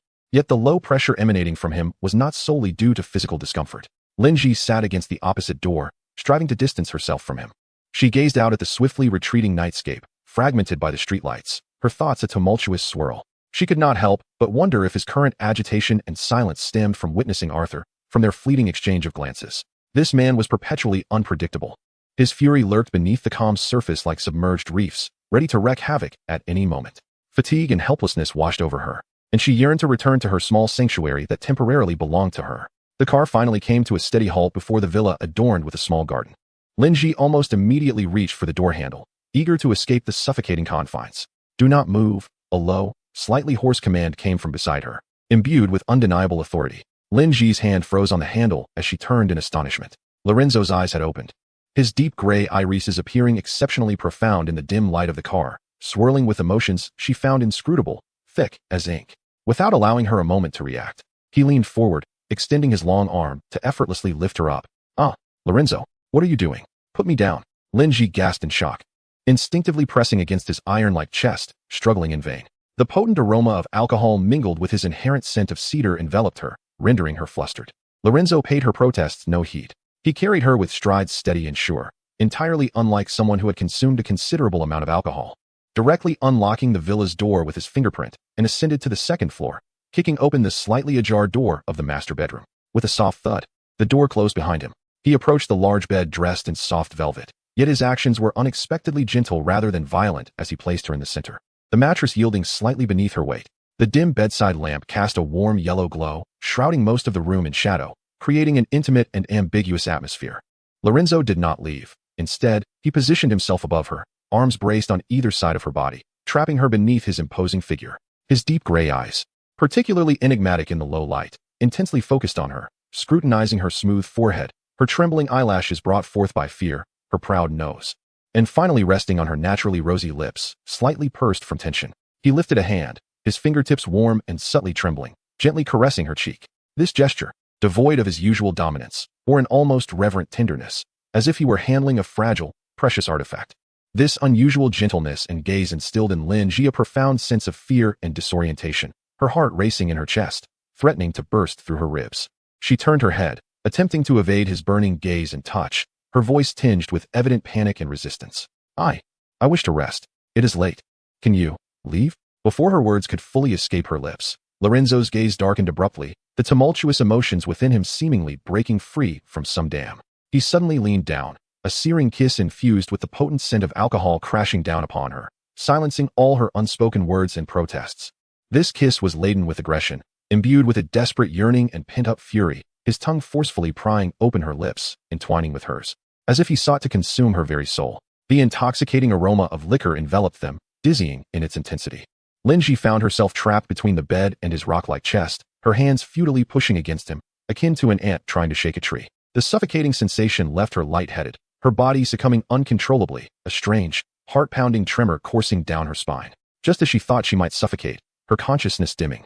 On the brink of succumbing to this tempestuous whirlpool of passion laced with alcohol, the weight upon her suddenly lifted. Lorenzo abruptly halted, his breathing ragged as if he were laboring to catch his breath, his scorching exhalations brushing against her neck. He propped himself up, his gray eyes swirling with terrifying desire and fierce struggle, a gaze that seemed to pierce through her.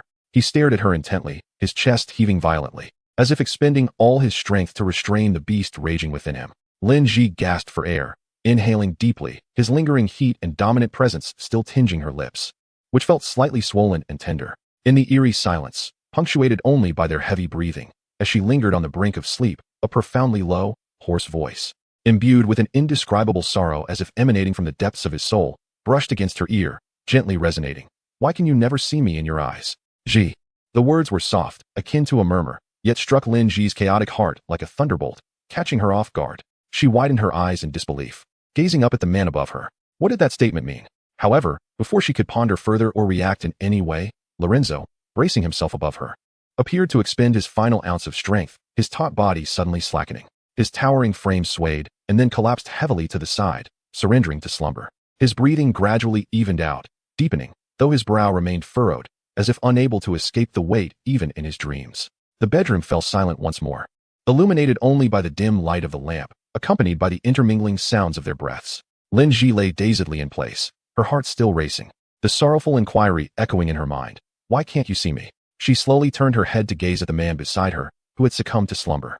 The alcohol had softened his once hard lines, and his long eyelashes cast gentle shadows upon his eyelids.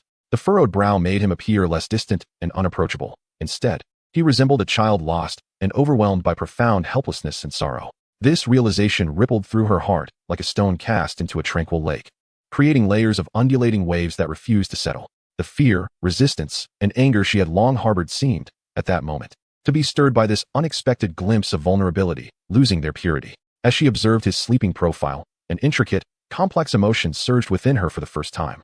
One she could not clearly define. What depths of despair lay hidden within this man, who possessed the power to dictate her fate? And how was she to confront this intricate and evolving sentiment? The night was deep, the moonlight blocked by heavy curtains, leaving only the dim light of the room to illuminate the sleeping man and the Eastern girl who could not find rest. Chapter 36. At the cafe, time slipped away like water through her fingers. The London sky alternated between persistent rain and rare azure brilliance, mirroring Lin Ji's emotional state during this period. Amidst ongoing tranquility, subtle ripples occasionally surfaced, one she had yet to fully explore. She remained wholly absorbed in the projects at the Joint Research Center, with the laboratory becoming her most stable refuge.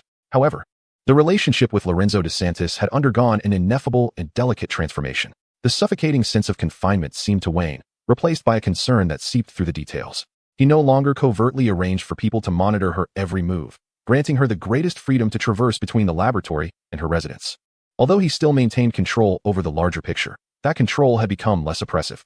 Lorenzo appeared to be exceedingly busy. The vast commercial empire of the DeSantis family and the hidden industries required his considerable attention. Yet, he adhered strictly to their agreement, appearing at the dinner table every night, as long as he was in London, regardless of the hour. Sometimes he would take her to savor a newly discovered restaurant that suited her palate, while other times they would return to the villa to dine quietly in the garden perfumed with lilies and jasmine. He even inquired about her research progress. Though his questions were not probing, yet his demeanor conveyed a genuine respect for her field of endeavor. Linji found herself unable to forget Lorenzo's vulnerability and sorrow revealed during that fateful night of intoxication. The contrast between the lost childlike Lorenzo and the usually formidable, cold, and domineering man created a significant dissonance, pricking her heart and preventing her from defining him purely through fear and disdain. She began to subconsciously observe him, instinctively slowing her pace when he appeared fatigued. When they discussed, more often, she listened to scientific topics. She noted the flicker of admiration for her expertise in his gray eyes. This transformation was subtle, so much so that she had yet to fully recognize that the once impenetrable fortress around her heart had developed a small fissure. As for Arthur Wentworth, Linji's feelings had also settled into calmness. She felt relieved that he and his family did not seem to suffer catastrophic consequences due to her presence, as Lorenzo had upheld his promise.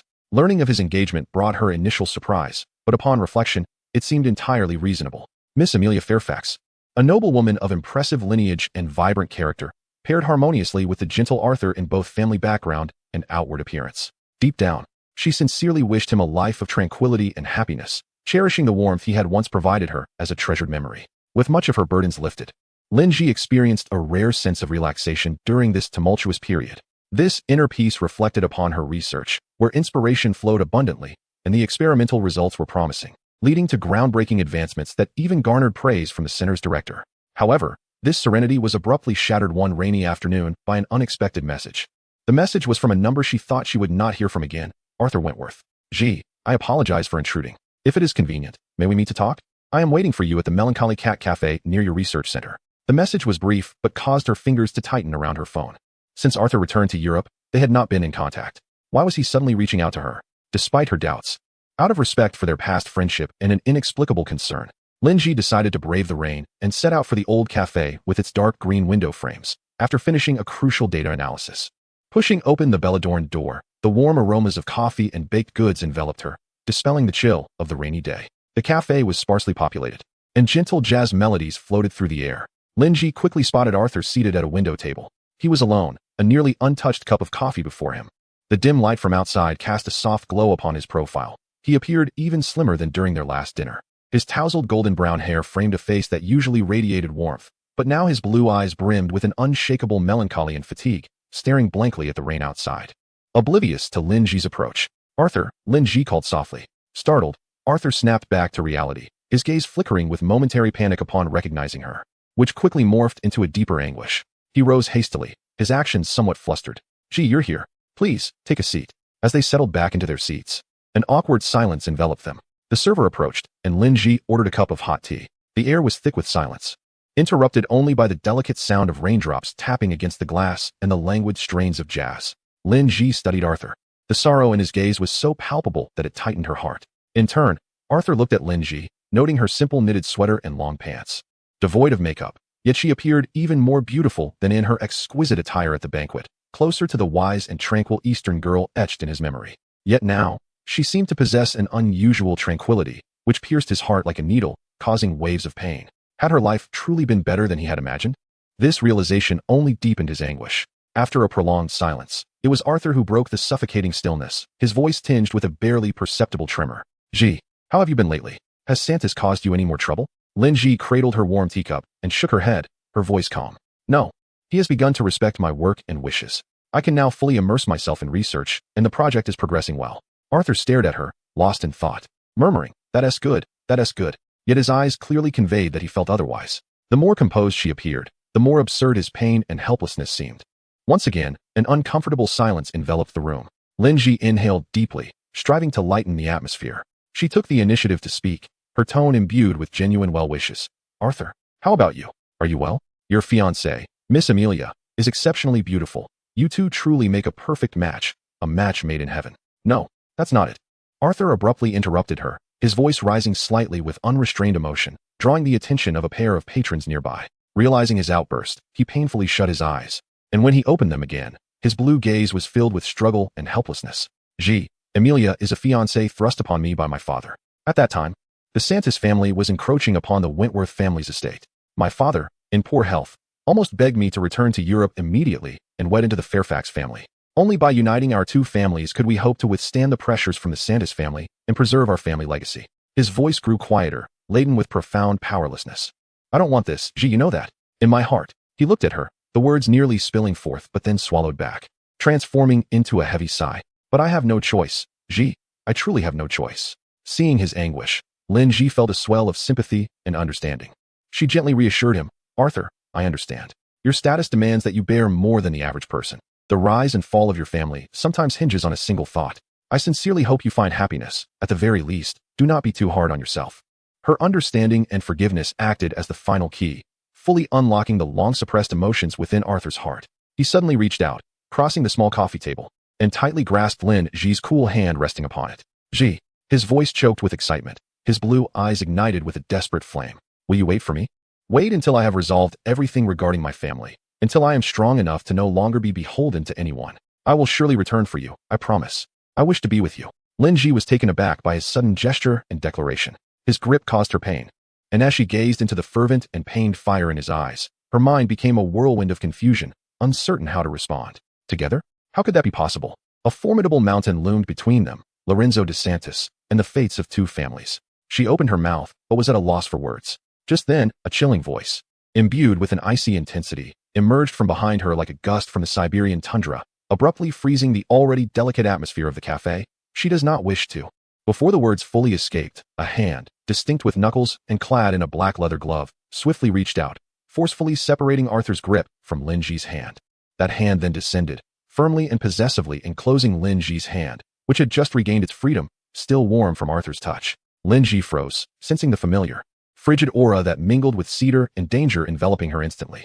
Chapter 37. The shackles of fate. She does not wish to. These four words, like icicles, pierced through the already taut air of the cafe with a biting chill and absolute authority. The jazz continued to flow lazily, and the rain persisted in tapping against the window, but the entire space seemed to be frozen in time by an unseen force. Lin Ji barely had time to react before the hand, still clad in black leather, decisively pried her fingers from Arthur's grasp. The motion was swift, precise, and ruthless, proclaiming ownership with unwavering resolve. Immediately, her left hand was enveloped by a warm palm, that familiar, callous touch, and the undeniable control radiating through the glove rendered her utterly still. Lorenzo de Santis had arrived like a king of the night. He did not look at Lin Ji. His deep gray eyes, akin to two ice-forged blades, fixed upon Arthur Wentworth, whose face had turned pale with shock and fury. Without seeking anyone's consent, he effortlessly sat beside Lin Ji, radiating an innate dominance. The single armchair was already cramped, and his towering frame nearly enveloped her entirely in his presence. Lin Ji could distinctly feel the hard, heated warmth of his arm and thigh, along with the taut muscles beneath the surface, restrained by suppressed anger. Instinctively, she attempted to shift away, to create some distance, but he tightened his grip on her fingers, a warning that sent a sharp pain through her delicate bones, extinguishing any notion of escape. Lorenzo's gaze remained fixed on Arthur's face as he spoke, his voice low yet imbued with a piercing coldness that seemed capable of penetrating the soul. Each word was like a meticulously honed icicle. Arthur Wentworth. He pronounced the name with a tone of indifference, yet it was laced with deep contempt. I believe that after our last encounter, you would understand well enough that she is mine. He paused slightly, the chill in his gray eyes nearly solidifying into substance. Only mine. From the very beginning. This has nothing to do with you. He leaned forward slightly, and though seated, the overwhelming pressure he exuded bore down upon Arthur. I respect her wishes. Abide by the agreement, and will no longer exert pressure on your family.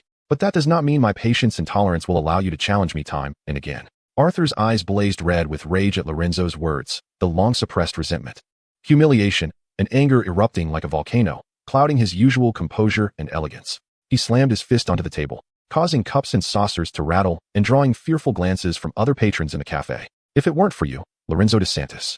Arthur's voice, strained with emotion, echoed with a sense of desperate finality. Ji and I would undoubtedly be together. It is you. You who forced her with despicable means. You who threatened her with my family. It is you who compelled me to accept this union and bear burdens I never wished for. You have destroyed every possibility between her and me. His accusations rang out like a sorrowful lament in the quiet cafe. Listening to his outburst, Lorenzo's expression bore no trace of anger. Instead, a cold, mocking smile crept upon his lips. He even let out a low, derisive snort filled with disdain for his opponent's ineptitude. Your strength and capability? He echoed Arthur's insinuation, the contempt in his gray eyes threatening to overflow. Do you believe you are worthy of her? His gaze shifted to Lin Ji, whose complexion had turned pale, and in that moment, His expression became exceedingly complex, filled with undeniable possession, almost obsessive certainty, and a twisted admiration that even he was unaware of. She shone brightly, like the purest, most radiant star in the night sky. His voice dropped to a low murmur, yet it carried a strange, almost oath-like certainty. Her intelligence, her resilience, her beauty, her rightful place can only be matched by the strongest of men. Only I, Lorenzo de Santos, am deserving of her, worthy of protecting her. His words cut through the bloody reality like the sharpest of blades, mercilessly exposing the truth. Immediately, his gaze turned piercingly towards Yace, his tone laced with a venomous disdain. As for you, Yace Wentworth, you resemble a timid rat lurking in the shadows, seeking refuge under the protection of your family. Lacking even the courage to fight for your desires, reduced to surviving through so-called alliances. What right do you have to covet the stars? You are utterly unworthy. Such blatant, forceful, and even cruel declarations sent a shiver down Lin Ji's spine. She turned in shock to Lorenzo, observing the unmasked arrogance and determination etched on his hardened profile. A tumult of complex emotions surged within her, a fear instilled by the darkness of his possessiveness and an anger ignited by his humiliation of Yace. Yet, deep within, there lingered a faint, almost imperceptible thrill, evoked by his intense and obsessive admiration.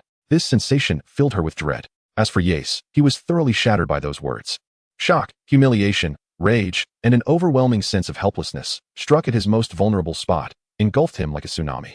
His complexion shifted from pale to flushed, then to a ghostly white, his body trembling with seething anger.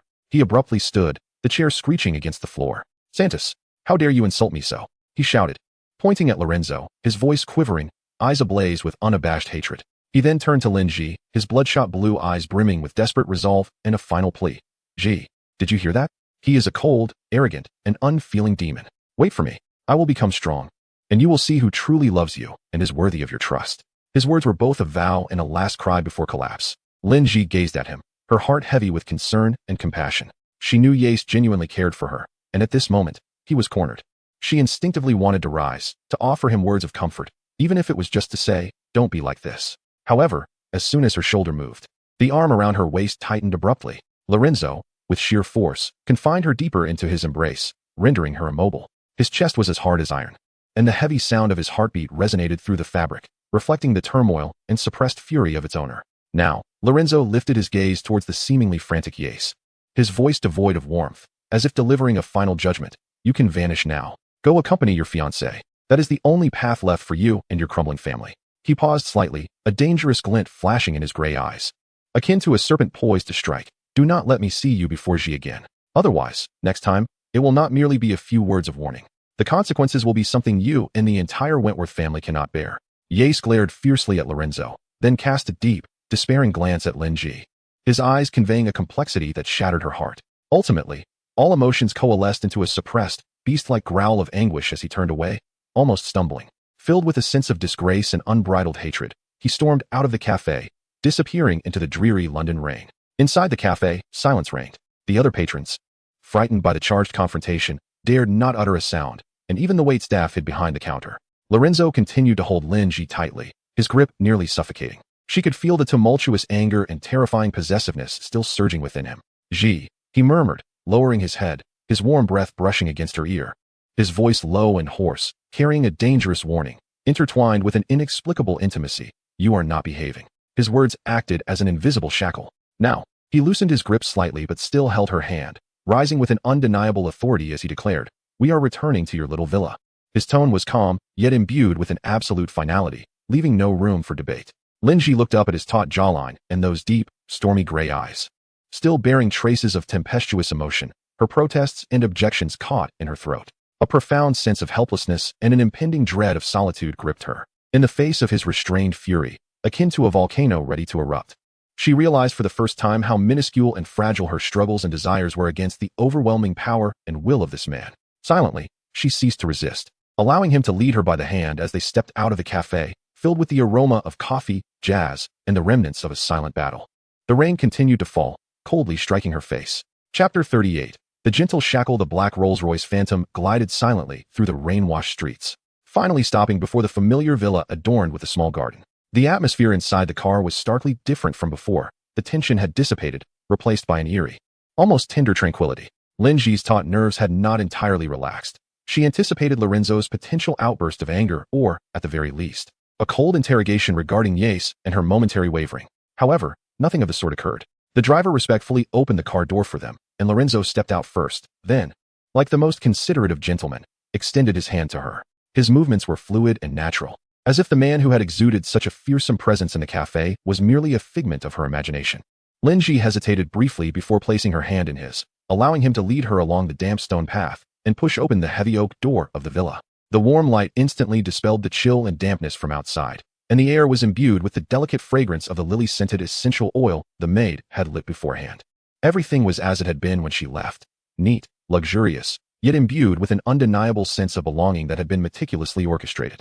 Lorenzo released her hand, shed his damp coat, and casually draped it over the armrest of the sofa.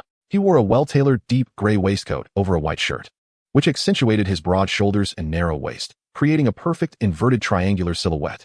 Even in a relaxed state, he emanated an undeniable aura of strength and elegance. Linji stood in the center of the living room, somewhat at a loss as she looked at him. He did not immediately leave, nor did he head straight for the liquor cabinet as he usually did. Instead, he turned to face her. His deep gray eyes softened by the warm light, no longer as cold and imposing, but filled with a complex emotion she could not comprehend, quietly gazing at her. This unusual calm unsettled her more than direct fury. Unable to resist, she spoke, her voice tinged with an unintentional hint of trepidation. "It's getting late. Aren't you going to rest?" Lorenzo did not respond immediately. He stepped closer, the proximity allowing her to distinctly catch the unique scent of tobacco, cedarwood cologne, and the cool rain that clung to him. He did not confine her as he had in the cafe. Instead, he reached out, gently yet firmly, pulling her into his embrace. This embrace diverged from the previous displays of dominance and possessiveness. It resembled a confirmation, an attachment tinged with a hint of unease. His chin gently rested atop her head, the warmth of his body seeping through the thin fabric of her clothing. Linji's body instantly stiffened, her heart racing uncontrollably. She could not comprehend the meaning behind his sudden tenderness. Silence enveloped the two, interrupted only by the subtle electronic sounds mimicking flames from the fireplace and their intertwined breaths. After a considerable pause, Lorenzo's deep voice resonated above her, laced with a barely perceptible huskiness. During the upcoming period, his arms tightened slightly around her. "You must behave." Linji hesitated, lifting her gaze to him in confusion. He lowered his head, bestowing upon her a kiss so gentle and infused with affection that it fell upon her forehead like a feather. The warmth of that fleeting contact felt like a faint electric current coursing through her limbs. "I need to make a trip to Canada," he explained, his gray eyes fixed intently on her, "to handle some urgent matters, which may take some time." "Canada?" Linji's heart inexplicably softened for a moment, only to tighten again with his subsequent words. "Marco will stay behind," he continued, his tone calm yet unyielding. "If you need anything at all, you can contact him, and he will assist you promptly." He paused, seemingly weighing his words, a flicker of caution passing through his gray gaze. "Additionally, I will arrange for some individuals to ensure your safety." As he observed the fleeting flicker of resistance in Linji's eyes and her pursed lips, he quickly extended a finger, gently yet firmly pressing against her soft lips, silencing her imminent refusal. "Allow me to finish, Ji." His voice was low and resolute. "They will not intrude upon your sight, nor disrupt your life and work. You will not feel monitored or violated, I assure you." His fingertip was warm, calloused, tracing her lip line, sending a subtle shiver through her. Only in this manner, his gaze was profound, as if seeking to draw her in. "Can I leave with peace of mind?" There was a rare, almost pleading quality to his tone, starkly contrasting with his usual air of supremacy. Linji regarded the unmistakable concern and determination in his eyes, and all words of denial lodged in her throat. She understood that this was his bottom line. On matters of safety, he would not relent. Ultimately, she imperceptibly nodded. Sensing her acquiescence, the gravity in Lorenzo's eyes seemed to dissipate somewhat. He withdrew his finger from her lips, instead caressing her cheek with the back of his hand, an action imbued with a tenderness he himself seemed unaware of. "Ji." He called her name softly, his voice low and gentle. "You must take care of yourself." With that, he retrieved a black velvet watchbox from his suit pocket.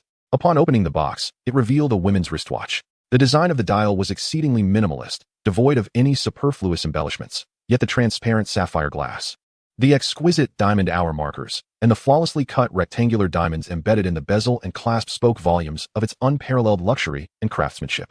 It was a limited edition Patek Philippe, its value comparable to that of a small estate. Upon seeing the watch, Linji instinctively shook her head in refusal. It was far too precious, and she had never adorned herself with such ostentatious accessories. Yet, before she could utter another word, Lorenzo interrupted her once more. "As a scientist, you occasionally require precise timing." His rationale sounded grandiose, yet his gaze remained locked onto her eyes, imbued with a deeper, irrefutable meaning. "Moreover, I hope that during my absence, it can serve as a companion by your side." His words, particularly the latter half, fell like a small stone into the previously tranquil waters of Lin Ji's heart. Accompanying him, that seemed an unlikely sentiment for him to express. She gazed at him, observing that his eyes were no longer domineering. Instead, they were filled with resolve, even carrying a hint of an emotion she could not quite articulate. An almost fragile sentiment? This left her perplexed, and her previously steadfast refusal began to wane in power. He was behaving unusually tonight, from the gentle embrace, to the light kiss on her forehead, and to this moment with the expensive watch symbolizing companionship. What exactly did he intend? In her moment of hesitation, Lorenzo had already taken hold of the watch, gently lifting her left hand to fasten it around her slender wrist. The cool platinum band and diamonds pressed against her skin, bearing a heavy weight. The size of the dial was just right, neither overly ostentatious nor perfectly accentuating the delicacy of her wrist. "It suits you perfectly," he murmured, his fingertips lingering for a moment on her wrist, the sensation fervent. Lin Ji gazed at the luxurious item shimmering with a cold light on her wrist, her emotions a tangle. It was undeniably beautiful, yet wearing it felt like an invisible reminder of the insurmountable chasm between them, as well as the reality that she remained trapped within a cage. However, his uncharacteristic gentleness and the almost sorrowful emotion of the night made it difficult for her to harden her heart and remove it. Ultimately, she again nodded, softly whispering, "Thank you." The night deepened, the rain outside having ceased at some point, leaving behind damp streets and a chill in the air. Lin Ji felt the atmosphere was too strange and ambiguous, prompting her to remind him once more, "It is indeed very late. You should return. You have a flight to catch tomorrow, don't you?" Upon hearing this, Lorenzo gazed deeply at her, as if etching her image into his memory. He nodded, his voice low. "Indeed, it is time to rest." However, the rest he referred to evidently diverged from Lin Ji's understanding. Just as she thought he would finally leave, he suddenly leaned down and swept her up in his arms once more. "Ah!" Lin Ji gasped, instinctively wrapping her arms around his neck. "Lorenzo, you my Ji." He interrupted her, carrying her as he strode up the stairs towards the bedroom on the second floor. His words were direct and assertive, shattering the previous facade of gentleness and revealing the unchanging nature of his possessive essence. A fervent kiss descended upon Lin Ji's lips, yet he did not advance further. Time seemed to stretch, and eventually, Lorenzo slowly rose. Standing by the bed, illuminated by the faint light of the bedside lamp, he gazed at Lin Ji's serene sleeping face. He leaned down, placing a final gentle kiss upon her lips, then tucked her in with utmost care, as if handling a fragile treasure. Downstairs, the low hum of an engine soon faded into the distance. The villa returned to silence.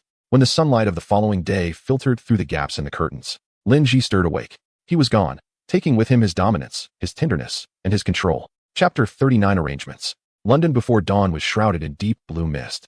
The private airport by the Thames was brilliantly lit, yet silent enough to hear the low drone of engines and the wind whistling past the wings.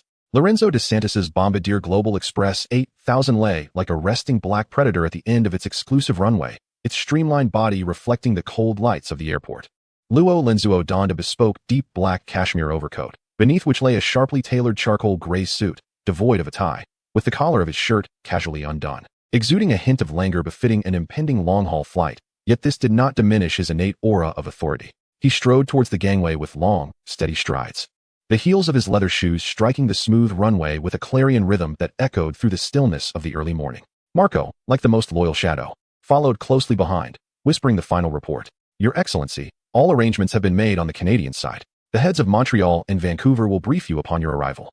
We have new leads regarding the shipment's destination, pointing to an independent gang in Quebec, with a rather intricate background that may be linked to local politics." Luo Linzuo listened impassively, occasionally nodding almost imperceptibly, his gray eyes appearing extraordinarily profound and calm in the soft morning light, akin to two unfathomable ancient wells, concealing all turbulent undercurrents beneath a placid surface. Marco continued, "As for London, rest assured, the research center has heightened security measures, with the strictest screening for entry and exit. Miss Lin's residence, as per your instructions, will be monitored by our personnel 24 hours a day, ensuring they remain out of her line of sight and do not interfere with her daily life. The route between her laboratory and residence will be accompanied by different vehicles and personnel daily to guarantee absolute safety." Upon hearing about Lin Ji's arrangements, Luo Linzuo's pace slowed almost imperceptibly. He raised his hand, as if subconsciously wishing to loosen an imaginary tie knot, his fingertips momentarily hovering in the air before finally resting upon the cold buttons of his overcoat. "Marco," he spoke, his voice resonating in the crisp air, deep and magnetic. Imbued with undeniable authority, the safety of the young lady is of the utmost priority. I will not permit any incidents, however trivial the risks may seem. He turned his head, his gaze sharp as it swept over Marco. "But remember, she must not feel uncomfortable or be offended. She is sensitive and fiercely independent." The tone in which he uttered the word independent carried a hint of complex, almost resigned indulgence. Understood, Your Excellency. Marco bowed respectfully. We will exist like the air. Luo Linzuo nodded, seemingly satisfied with this metaphor. He ascended the first step of the gangway but paused, gazing at the distant outline of London, where his recently departed warm villa lingered, imbued with the fragrance of lilies. Does she have any needs? He suddenly inquired, his tone casual. Yet Marco keenly sensed the underlying concern. Miss Lin as well, spending most of her time in the laboratory. She has not made any additional requests, Marco replied promptly, adding, it seems she is accustomed to handling everything on her own. Luo Linzuo's lips tightened momentarily. Indeed, his Ji was just like that, intelligent, resilient, akin to a lily that thrives even amidst the harshest storms, never easily showing weakness, nor appearing to need anyone's support. This realization stirred a subtle sense of frustration within him, coupled with a more intense impulse to shield her beneath his protective wing. He yearned to be her refuge, to witness her shed all defenses and rely on him, as if he were her sole harbor. When would she comprehend that his obsession had long transcended mere possessiveness, evolving into a profound emotion that often startled even him?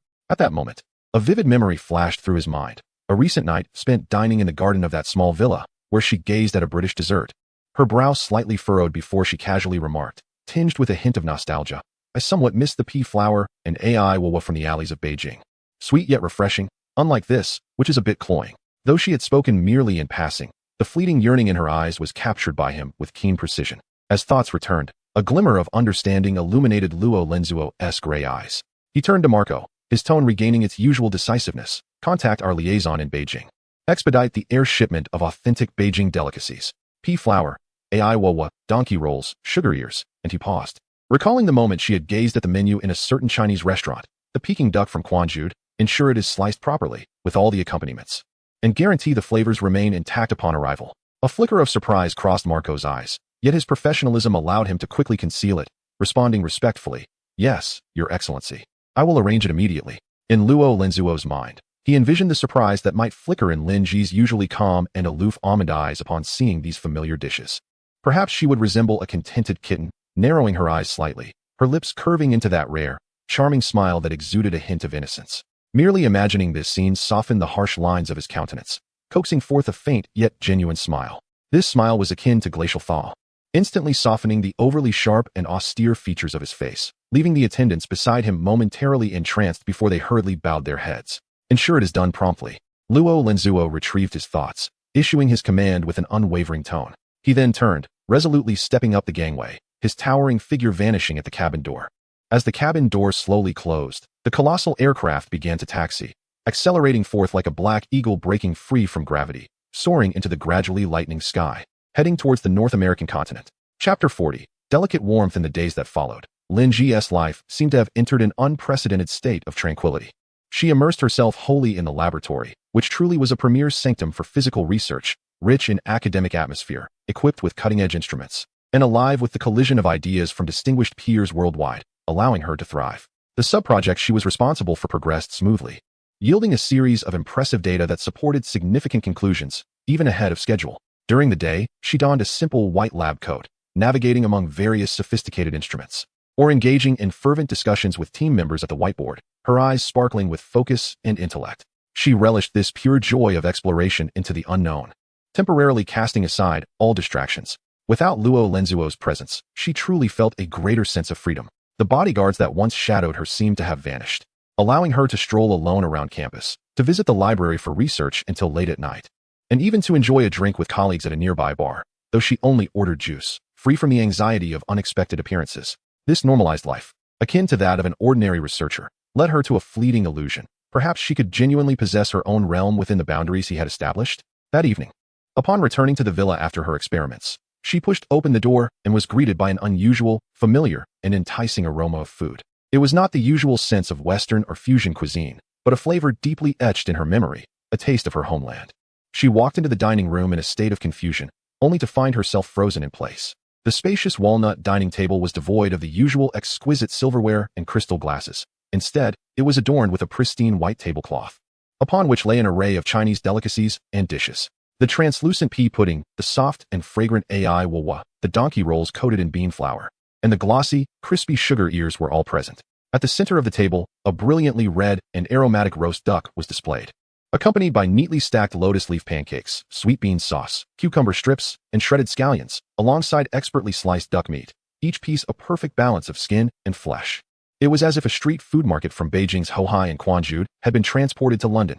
The housekeeper, Anna, stood nearby with a gentle smile. "Miss, this was specially arranged by the gentleman to be airlifted from Beijing, freshly made this morning and delivered by private jet to ensure its freshness.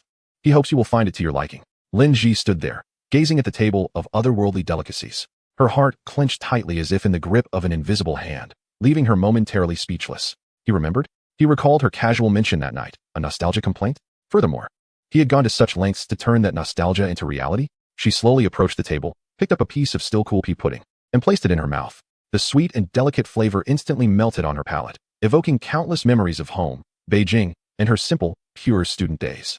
Her eyes involuntarily warmed with emotion. She took a seat, grabbed a wafer-thin lotus leaf pancake, spread sweet bean sauce on it, added cucumber strips, shredded scallions, and carefully rolled it up with slices of crispy duck meat, savoring the familiar taste. The crunchy duck skin, tender meat, and the sweet salty bean sauce mixed with the freshness of the vegetables perfectly replicated the flavors she cherished. Even more precious and emotionally complex due to the distance and the meticulous arrangement. He had done it. He had silently re-entered her life, not through threats or confinement, but through this meticulous and almost irresistible kindness. What changes had he made beyond this meal? He granted her absolute freedom and respect in her research, remembered all her subtle preferences and habits, and cleared obstacles before she could even encounter trouble. She later learned from a colleague that a visiting scholar who had previously attempted to harass her was suddenly reassigned, seemingly at the behest of the DeSantis family. And then there was this cold, priceless Patek Philippe on her wrist. He said it was to accompany her in his stead.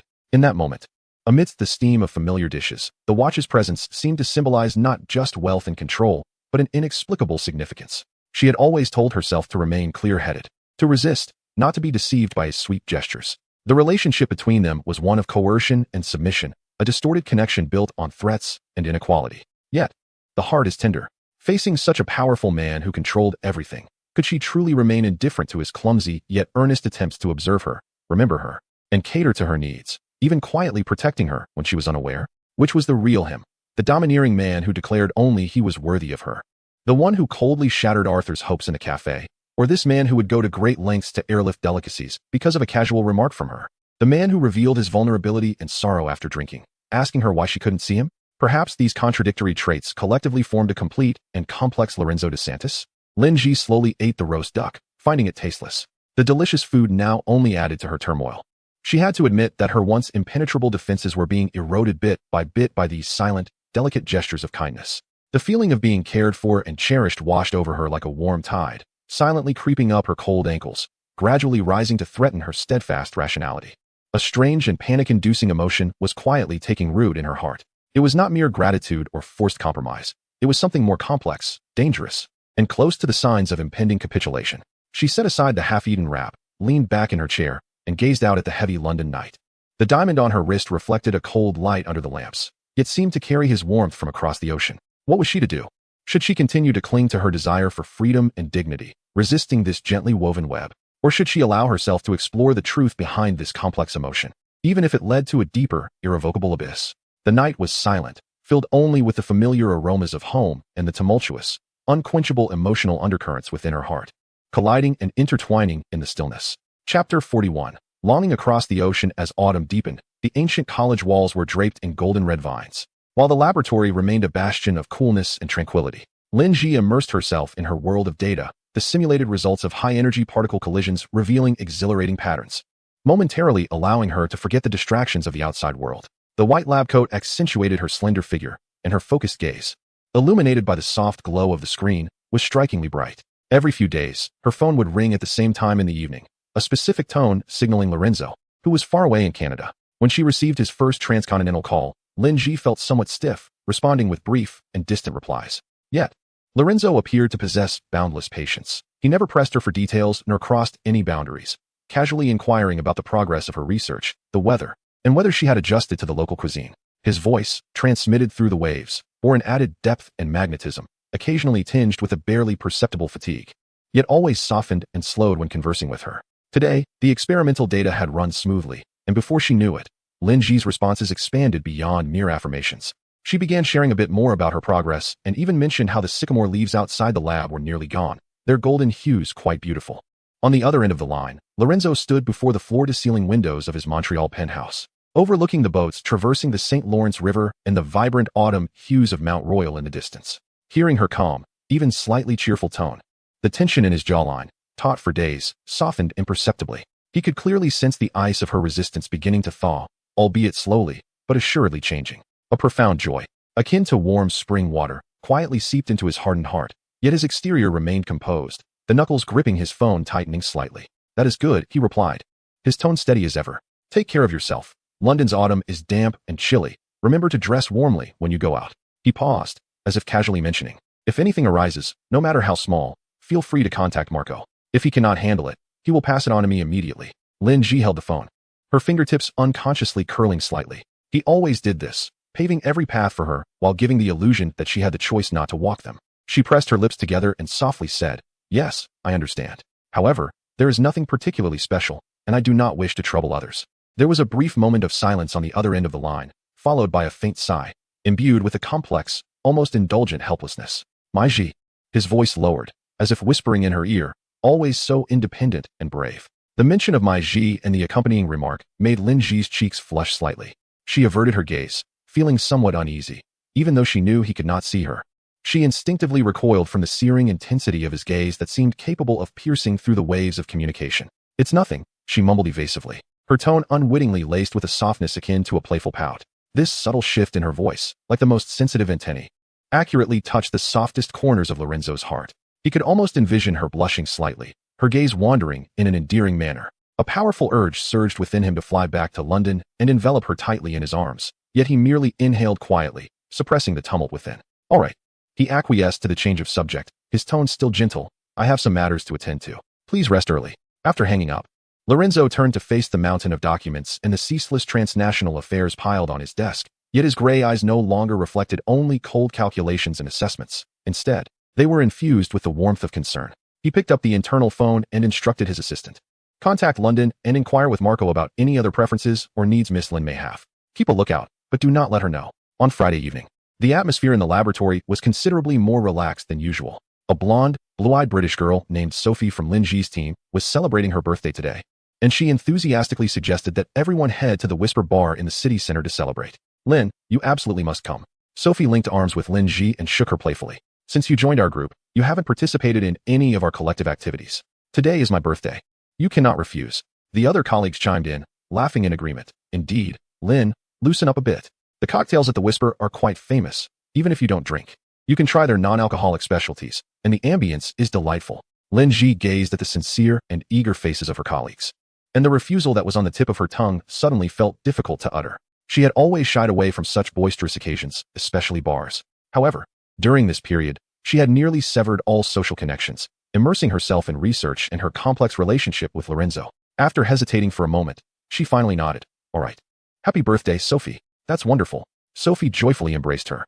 Lin Ji sent a message to the housekeeper of her villa, informing her that she would be out late with colleagues. She glanced at her phone. Lorenzo seemed particularly busy today, not reaching out to her at this usual time. This inexplicably brought a sense of relief. Yet it was tinged with an unidentifiable hint of loss. She returned to her residence to change out of her lab coat, donning a relatively casual cream-colored knitted long dress, topped with a light gray cashmere coat. Her long hair cascaded loosely over her shoulders, and with a touch of light makeup, she appeared refreshingly elegant. A stark contrast to the meticulous scientist she was in the lab.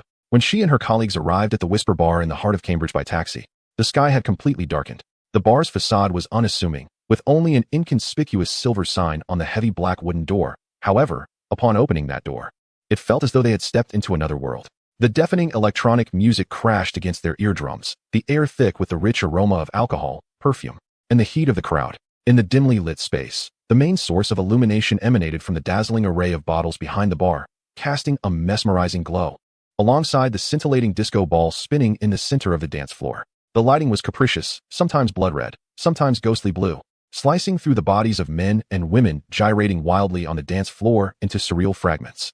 Heavy velvet curtains shielded the outside world, while dark leather booths and wooden high tables were filled with patrons, their conversations, laughter, and clinking glasses merging with the music to create a dizzying cacophony. Typical British pubs tend to emphasize conversational ambience, yet the Whisper evidently leaned towards a more modern, club-like atmosphere, overflowing with an air of indulgence and exuberance. Sophie had evidently reserved a table in advance, as the waiter guided them through the bustling crowd to a relatively spacious curved booth. Lin Ji furrowed her brow slightly. Feeling somewhat suffocated by the air in this place, she made an effort to minimize her presence, settling into the innermost corner of the booth. Meanwhile, in an inconspicuous corner of the bar near the entrance, several casually dressed men, appearing as ordinary patrons, casually glanced over to Lin Ji's area. They wore miniature communication devices in their ears. The lady has entered the reserved area, booth B7. Acknowledged. Group A, secure the front and back entrances. Group B, disperse in the dance floor and bar area. Watch for any suspicious individuals approaching booth B7. Maintain distance. Do not cause discomfort to the lady. Understood. The personnel inside are mixed. Keep an eye on those few who have been staring at the lady. Received. Target locked. Continue to observe. Marco's specially trained professionals wove an invisible net around Lin Ji, quietly safeguarding her at the center while seamlessly blending into the background noise, attracting no attention whatsoever. The colleagues quickly ordered drinks, eagerly immersing themselves in the festive atmosphere. Golden beers, vibrantly colored cocktails, and tables piled high with tequila shots filled the scene. As the birthday girl, Sophie was surrounded by her peers, who cheered her on, and she quickly downed several drinks. Her face flushed with excitement as she pulled familiar female colleagues onto the dance floor, swaying to the music. Other colleagues chatted in small groups, played simple dice games, or moved their bodies to the rhythm of the music. Only Lin Ji sat quietly in the corner. A glass of a non-alcoholic mix named Moonlight Mint in front of her, crystalline liquid glistening with a soft blue hue, floating with fresh mint leaves and a few ice cubes, looking refreshing. She sipped slowly, the cool sweetness slightly dissipating the surrounding heat, observing her colleagues laughing and relaxing. Her gaze was gentle yet tinged with a slight detachment. This unrestrained joy seemed distant from her. Her world, most of the time, comprised precise data in the laboratory. The tranquil fragrance of flowers in her villa, and the low, restrained voice of that man on the transoceanic phone call, as the lights shifted, occasionally illuminating her serene profile. Amidst the raucous and enchanting background, she resembled a daffodil that had inadvertently wandered into the tumult of the world, cool and independent, incongruous with everything around her, yet inexplicably drawing the attention of some curious gazes. A few young men at a nearby booth drinking had already noticed this distinctive Eastern girl. The blend of intellect, vulnerability, and aloofness she exuded appeared particularly alluring in such an environment. Hey, look at that Asian girl. She's quite something. She seems quiet. Not like someone who would come to a place like this. Should we invite her for a drink? The whispers were drowned out by the music, yet their ill-intentioned looks, like a tangible force, subtly pierced through the noise, landing squarely on Lin Ji. Lin Ji seemed to sense something amiss. Her brow slightly furrowing as she instinctively retreated further into the shadows, her fingers tightening around the cold rim of her glass. On her wrist, a Patek Philippe diamond watch caught the shifting light, refracting a glimmer of icy brilliance, akin to a distant guardian silently proclaiming a claim over something. Unbeknownst to her, beneath the vibrant chaos of this spirited venue, numerous pairs of vigilant eyes were on high alert for her safety. She suddenly felt that perhaps agreeing to come to the bar was not the wisest decision. The undercurrents of turmoil lurking behind the glitz tightened the previously relaxed strings of her heart once more.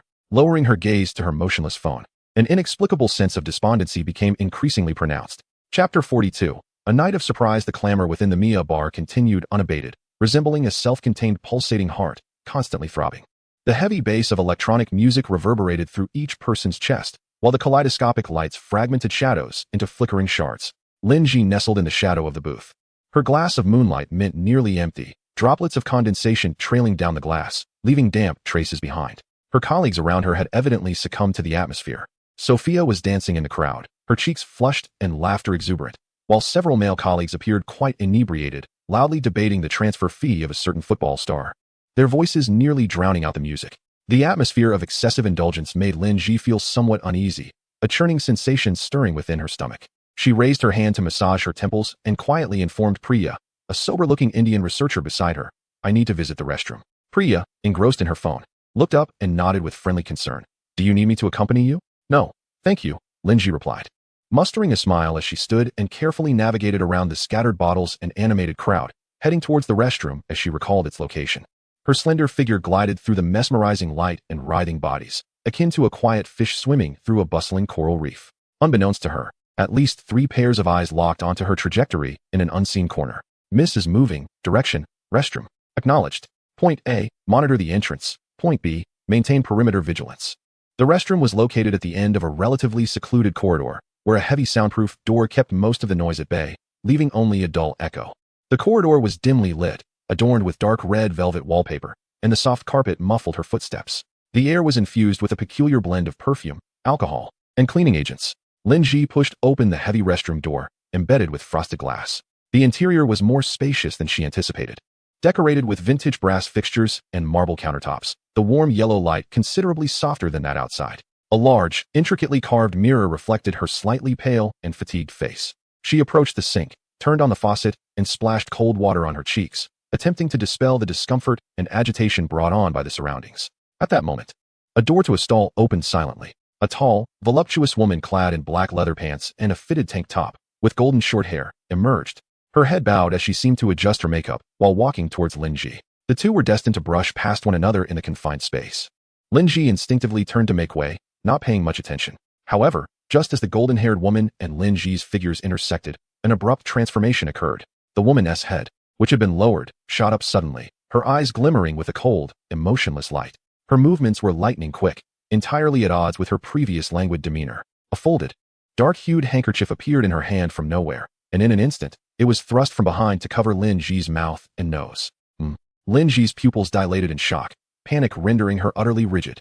A powerful, sickly sweet scent, the smell of ether mixed with other anesthetics, surged into her nostrils and throat, bringing a nauseating sense of suffocation. She instinctively began to struggle violently, her hands gripping the arm that restrained her, her legs kicking aimlessly in a desperate attempt to break free from the deadly grip. Yet, the woman's arms were as strong as iron, firmly locking her in place. Pressing her body tightly against her chest, Lin Ji's struggles felt futile against such overwhelming strength. She could feel the other's muscles, hard as stone, well-trained, and certainly not those of an ordinary woman. Her vision began to blur rapidly, the colorful lights flashing erratically in front of her eyes, while the sounds around her, including her own muffled protests and the sounds of her struggles, faded as if muffled by thick cotton. The sense of suffocation and the effects of the drug ignited a burning sensation in her lungs, her consciousness receding like a receding tide. In merely a matter of seconds, Lin Ji's strength waned, her fingers slackened their grip on the woman's arm, and ultimately, her body slumped, entirely unconscious in the woman's embrace. The woman remained expressionless, her gaze coldly sweeping towards the entrance to ensure no one had entered. Swiftly, she hoisted the unconscious Lin Ji with practiced ease, as if she had rehearsed this countless times. Lin Ji's slender form felt weightless and lifeless in her grasp. Instead of heading towards the main restroom door, the woman swiftly turned towards a nondescript small door at the innermost part of the restroom, disguised as a storage cabinet. She deftly twisted a concealed latch, and the small door slid open silently, revealing a narrow, dimly lit maintenance corridor cluttered with cleaning supplies. The corridor was filled with a discordant mix of dust and disinfectant, a stark contrast to the restroom's opulence. She slipped into the passageway with Lin Ji in her arms, and the small door closed silently behind her, sealing shut as if it had never existed. In the bar's booth area, time ticked by. Priya glanced at her watch, her brow slightly furrowed. Lin Ji had been in the restroom for over 15 minutes, which felt rather excessive for someone so meticulous. Hasn't Lin returned? She inquired of a nearby colleague. I didn't notice. Perhaps she's just touching up her makeup? The colleague replied dismissively, attention still fixated on the dance floor. Priya rose from her seat. I'll go check on her. She made her way towards the restroom. Meanwhile, in various corners of the bar, several security personnel simultaneously sensed something amiss.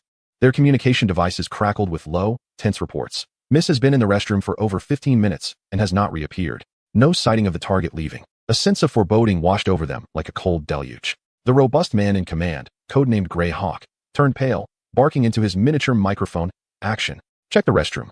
Now, he sprang from the booth with the agility of a cheetah, disregarding the astonished glances around him, striding purposefully towards the restroom. Two of his subordinates swiftly converged from different directions. Grey Hawk forcefully pushed open the restroom door, his keen gaze swiftly scanning the entire space. Empty. Only the faucet dripped persistently, the sound echoing through the vacant restroom. Miss Lin, he called out, his voice reverberating in the hollow room, met with silence.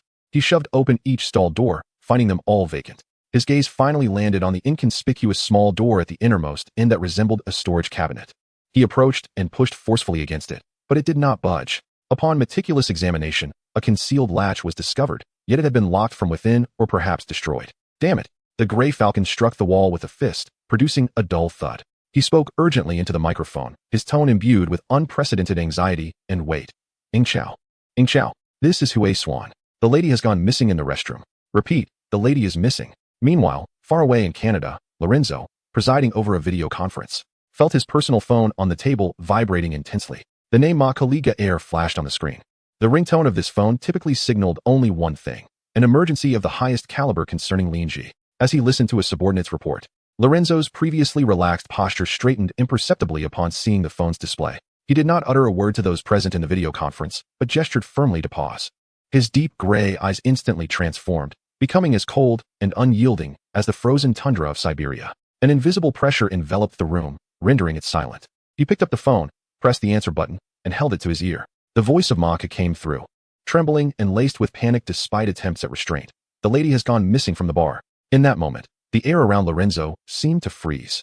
His grip on the phone tightened, knuckles whitening from the force, veins bulging on the back of his hand. His typically stoic features, as meticulously sculpted as marble, tensed with unrestrained intensity, and the muscles in his jaw quivered slightly. A palpable aura of wrath radiated from him, suffocatingly intense, causing those in Canada to hold their breaths, feeling a chilling dread. Yet, when he spoke, his voice was unnaturally low and steady, tinged with a bone-chilling calmness, reminiscent of a dead sea before a storm. Clarify. Each word seemed extracted from the depths of an ice cellar. Maka rapidly yet clearly reported the situation. Linji had gone to the restroom and had not returned beyond the expected time. An investigation revealed her disappearance, with a concealed passage found in the restroom, suggesting a professional abduction. As Lorenzo listened, a tempest brewed within his gray eyes, the center of which was an overwhelming panic and furious rage threatening to consume him. His Ji, whom he had so carefully sheltered, not wishing even to let her experience a moment of discomfort, had been taken from him, right under his very nose. We have immediately secured all exits of the bar and are conducting an internal investigation while retrieving all surrounding surveillance footage. Maka's voice conveyed deep remorse and urgency. Find her, Lorenzo interrupted, his voice low yet resolute, possessing a finality capable of altering landscapes. Utilize all resources. He paused, adding with a chilling calmness akin to a poisoned dagger. Notify the Ying, all personnel on standby. Capture the perpetrators alive. I wish to interrogate them personally. Yes, Your Excellency, Maka replied promptly. Lorenzo ended the call, not sparing a glance at the video conference, severing the connection. He rose and approached the grand floor-to-ceiling window, gazing out at the dazzling yet frigid nightscape of Montreal. His tall silhouette appeared exceptionally solitary in the light, yet exuded an impending, cataclysmic power. He retrieved his phone and dialed another number, his voice regaining its icy command, though a barely perceptible tremor betrayed his composure. Prepare the aircraft. Return to London immediately. Simultaneously, at the Me.I'm bar, panic began to spread. Maka's dispatch personnel had completely secured the scene, with men in black suits guarding the front and back doors, prohibiting anyone from entering or exiting. The music was abruptly silenced, and the lights blazed to life, illuminating the previously entranced patrons, their faces etched with shock, confusion, and a hint of fear. What is happening? Why can't we leave? What occurred? Whispers and murmurs rippled through the crowd. Sophie and Pulia, colleagues of Linji, huddled together, their faces devoid of color. Lin won't be in trouble, will she? Sophie's voice trembled, the effects of the alcohol fading away. Pulia clutched her phone tightly, fingers icy, recalling Lin Ji's pale expression upon leaving, a sense of foreboding swelling within her. Meanwhile, at the heart of this chaos, Lin Ji lay unconscious in the back seat of a speeding black van. The interior lacked windows, illuminated only by a dim light. She had been unceremoniously tossed onto the cold floor, resembling a lifeless object. A blonde woman and a man sat nearby, silent. The vehicle deftly navigated the streets of London under the cover of night, heading toward an unknown and perilous destination. The darkness enveloped all sins and traces. Chapter 43. The dark room in an abandoned Victorian warehouse converted into a temporary safe house in East London. The atmosphere was as tense as the silence before a storm. Maka stood before a massive electronic screen displaying surveillance footage from all possible angles surrounding the Me.I'm bar. His face was ashen, fingers gripping the walkie-talkie so tightly that the joints turned white. Your Excellency, he reported over the encrypted communication line, his voice trembling with suppressed emotion and guilt. It is our negligence. The adversary exploited the old sewage passage left unregistered in the municipal blueprints during the bar's renovation, circumventing all primary surveillance points. The vehicle was a stolen black Ford Transit, which was later abandoned near Dog Island and subsequently burned. On the other end of the communicator, there was a suffocating silence that spanned oceans. Even from thousands of miles away, Maka felt the icy wrath threatening to crush him through the radio waves. Moments later, Lorenzo's voice emerged, unnaturally calm yet more terrifying than any roar. Investigate. Deploy the Ying. I want a preliminary report before landing. Yes, Your Excellency. Maka's heart raced, immediately heeding the command. Concurrently, in a remote basement belonging to a shell company under the Fairfax family's name in London, the air was damp and cold, filled with the scent of mildew and dust. The only light source came from a dim, flickering incandescent bulb overhead, casting distorted shadows on the mottled brick walls. Lin Ji was unceremoniously tossed onto the cold concrete floor, the impact jolting her from a deep stupor induced by drugs, pulling her into a vague awareness. She felt a splitting headache, her limbs heavy as if filled with lead, and her throat dry and constricted. In her haze, she faintly heard a familiar, sharp female voice approaching, tinged with impatience. Is she awake? Not yet, miss, a low, raspy male voice responded, accompanied by a slightly cold female voice. I'll check on her. The sharp voice declared, the sound of high heels clicking against the concrete floor resonating harshly in the still basement. The footsteps paused beside Lin Ji. An overwhelming, aggressive scent of perfume invaded her nostrils, causing her to furrow her brow in discomfort. Why isn't she waking up? The voice demanded irritably. Wake her up. Yes, miss. The male voice replied. Suddenly, a bucket of icy water was thrown at her without warning. Lin Ji was jolted by the sudden chill, her body trembling involuntarily as she drew in a sharp breath. The lingering effects of the sedative were swiftly dissipated. She forcefully opened her heavy eyelids, the biting cold rendering her unable to control her shivering. The thin, off-white knitted dress clung to her damp form, outlining her delicate and fragile silhouette, amplifying her plight. With great difficulty, she lifted her wet face, peering through her blurred vision in the dim light at the figure standing before her. Upon recognizing the malicious smile of the woman gazing down at her, Lin Ji's pupils constricted in shock, momentarily eclipsing her awareness of the cold and pain. Emilia Fairfax, Arthur's fiancée. How could it be her? Today, Emilia donned a sleek black ensemble, a stark contrast to the opulent style she exhibited at the banquet. Her chestnut hair meticulously arranged. Her makeup was exquisite, yet her eyes, fixed on Lin Ji, blazed with unabashed jealousy and resentment, shattering the facade of elegance she had crafted. Surprised to see me? Emilia sneered, her tone sharp. Is it because of Arthur?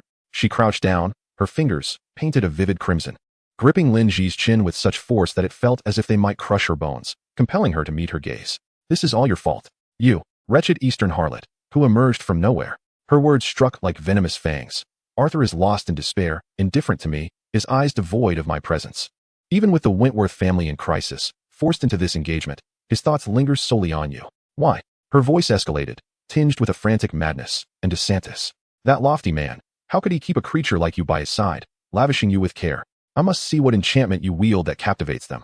Lin Ji winced under her grasp, the cold and fear causing her teeth to chatter, yet Emilia's venomous words unveiled the origin of her unwarranted catastrophe. Gazing at the distorted beauty before her, twisted by jealousy, a wave of absurd sorrow surged within Lin Ji. With great effort, she spoke, her voice faltering due to the cold and her weakness.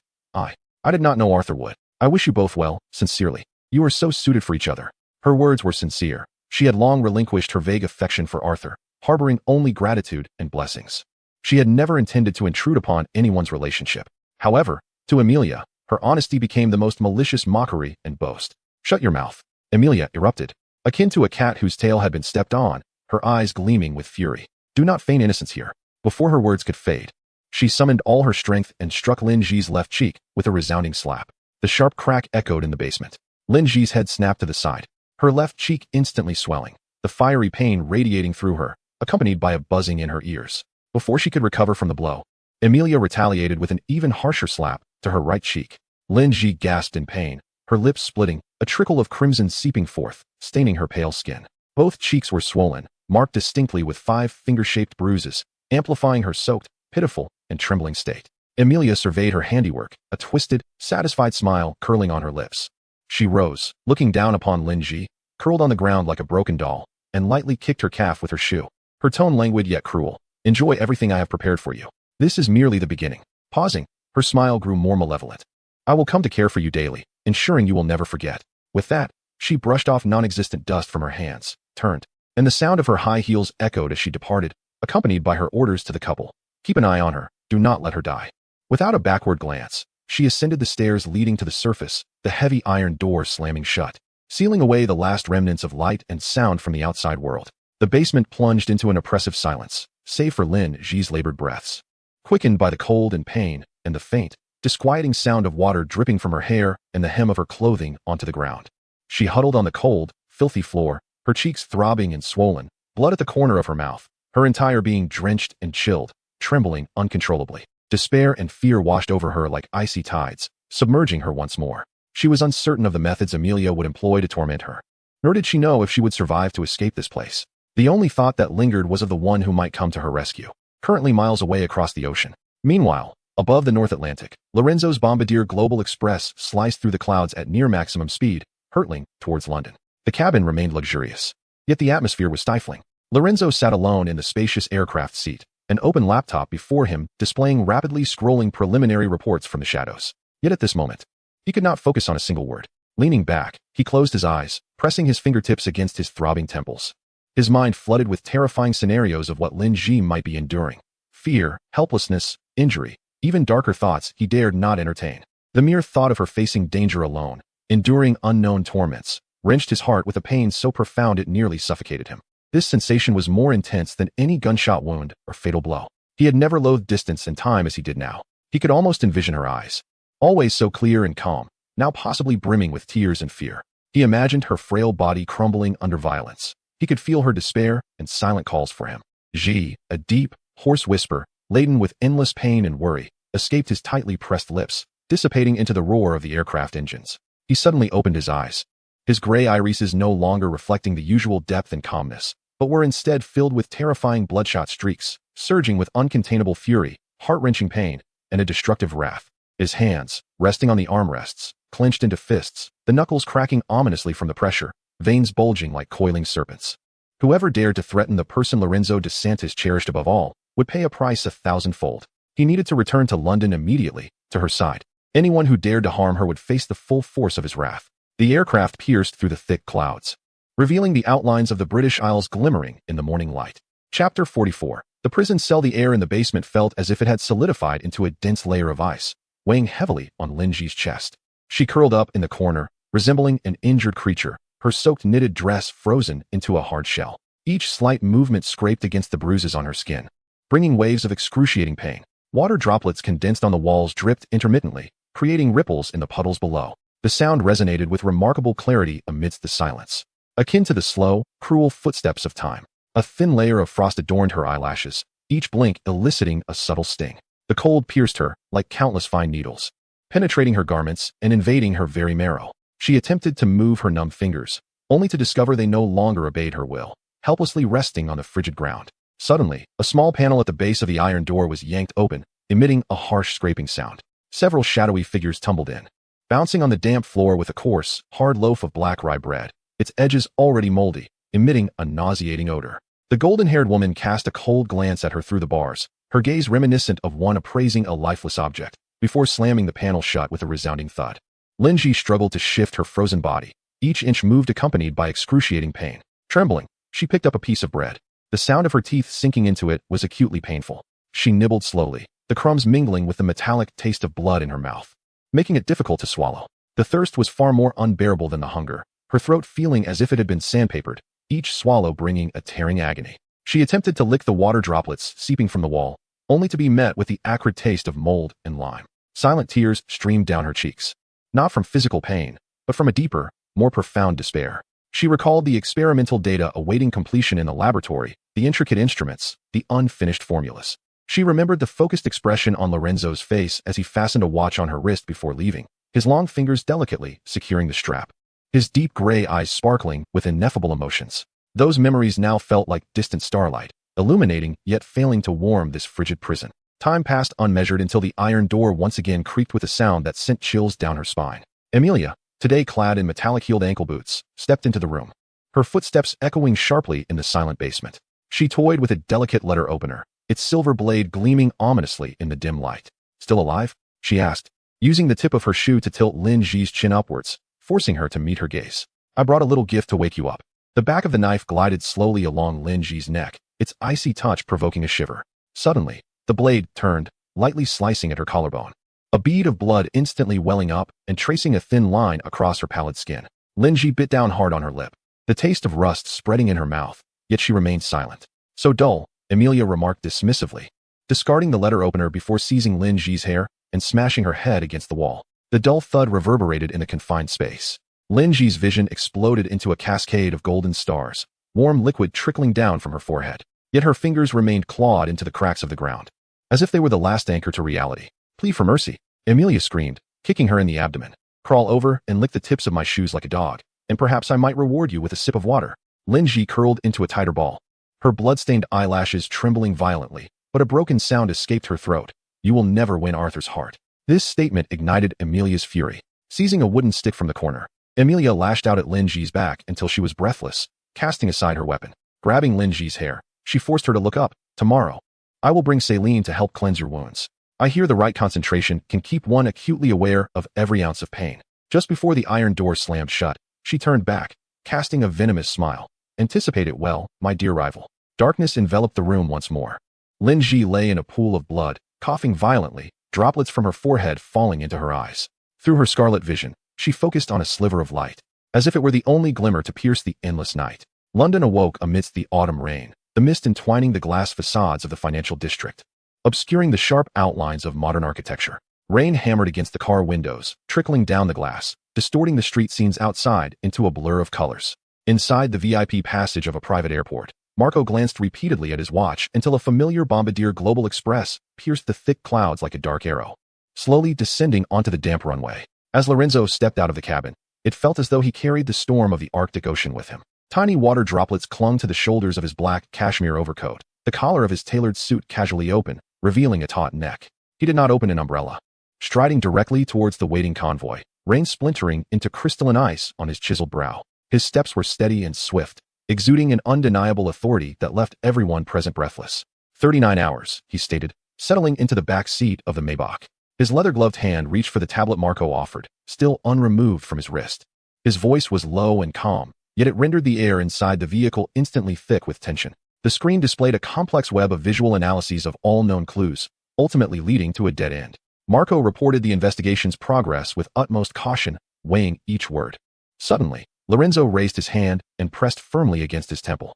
This momentary vulnerability vanished as he lifted his gaze, his deep gray eyes now resembling the sights of a rifle, sharp enough to deter direct contact.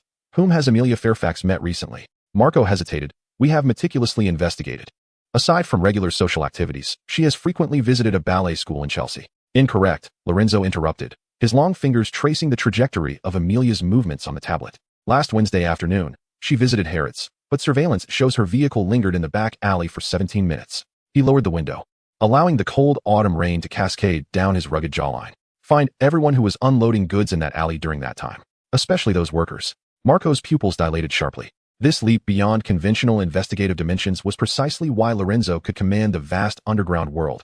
He never played by the rules, yet could precisely peel away all disguises. Sir, should we contact the military? No need, Lorenzo replied, closing the window. As the rhythmic swish of the windshield wipers began to clarify the view, he shut his eyes. Let us give the Fairfax family a surprise. When his eyelids lifted once more, the Maybach was passing a colossal advertisement screen at Charing Cross. The screen abruptly cut to an urgent news broadcast. A certain underground auction was violently disrupted by unidentified forces, leaving chaos in its wake.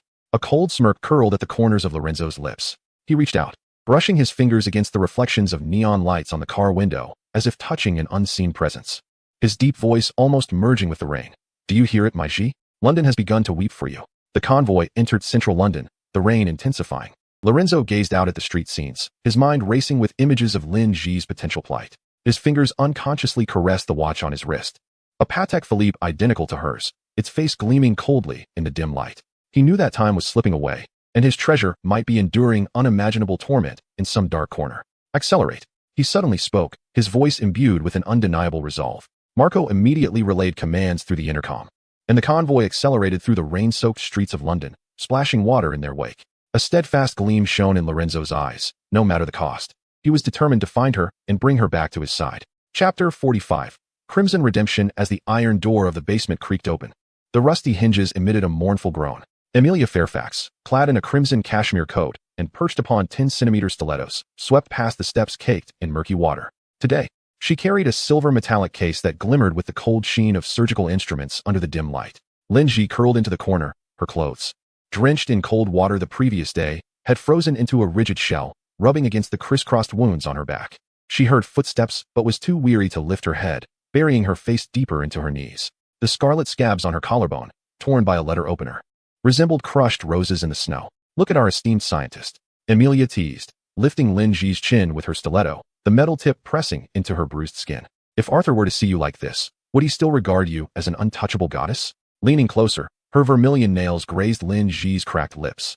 And Lorenzo DeSantis? Would he feel as though he were cradling a decaying corpse? Frosty particles fell from Lin Ji's eyelashes. She recalled the fleeting touch of Lorenzo's fingertip against her wrist when he adorned her with a Patek Philippe, and the heat of his palm as he claimed her waist at the banquet, declaring his ownership before all. These fragmented memories twisted in agonizing pain, yet stubbornly shone like the North Star. Suddenly, Emilia erupted, her pointed boot delivering a savage kick to Lin Ji's abdomen. "What are you playing at, mute?" She yanked Lin Ji's hair, slamming her head against the wall, the dull thud mingling with her heavy breaths. "I want you to think of him. Think of him." Lin Ji bit her tongue in the haze of dizziness, the metallic taste of blood mingling with the musty scent of the corner. She curled tighter, resembling a fetus in its mother's womb, enduring the onslaught of fists and feet like hail. As her consciousness faded, she envisioned the lily fields of Versailles, a place Lorenzo had once taken her, where he had remarked that her eyes shone brighter than the stars at the end of the flowerbed. Enough. Emilia abruptly halted, coldly opening the metallic case. Inside lay an array of intricate instruments, silver needles with barbs, a branding iron inscribed with the Fairfax family crest, and syringes filled with a transparent liquid. "Let us see if Mr. DeSantis still recognizes his darling when I paint upon your face." She picked up a long needle, its tip glinting coldly under the light. Bang! The iron door of the basement, along with half a brick wall, collapsed with a resounding crash. Amidst the debris and dust, the figure of Lorenzo DeSantis emerged, akin to a fallen angel tearing through the depths of hell. His black coat was stained with fresh blood, and the Beretta 92 FS in his right hand still emitted wisps of smoke. His eyes, which were typically unfathomable, now blazed with the flames of a city ablaze. Yet within their depths lay a chilling stillness reminiscent of Siberian permafrost. Emilia's scream caught in her throat. Behind Lorenzo, Marco held a parabellum pistol to the temple of the blonde female kidnapper, while the burly male captor lay limp in a pool of blood, arterial spray painting a fan-shaped pattern on the wall. In a moment where time stood still, Lorenzo's gaze swept across the entire basement. Lin Ji lay crumpled in the corner, her frozen body resembling a torn doll, her face marred with handprint bruises and dried blood, and Emilia's silver needle was poised against her face. "Ah!"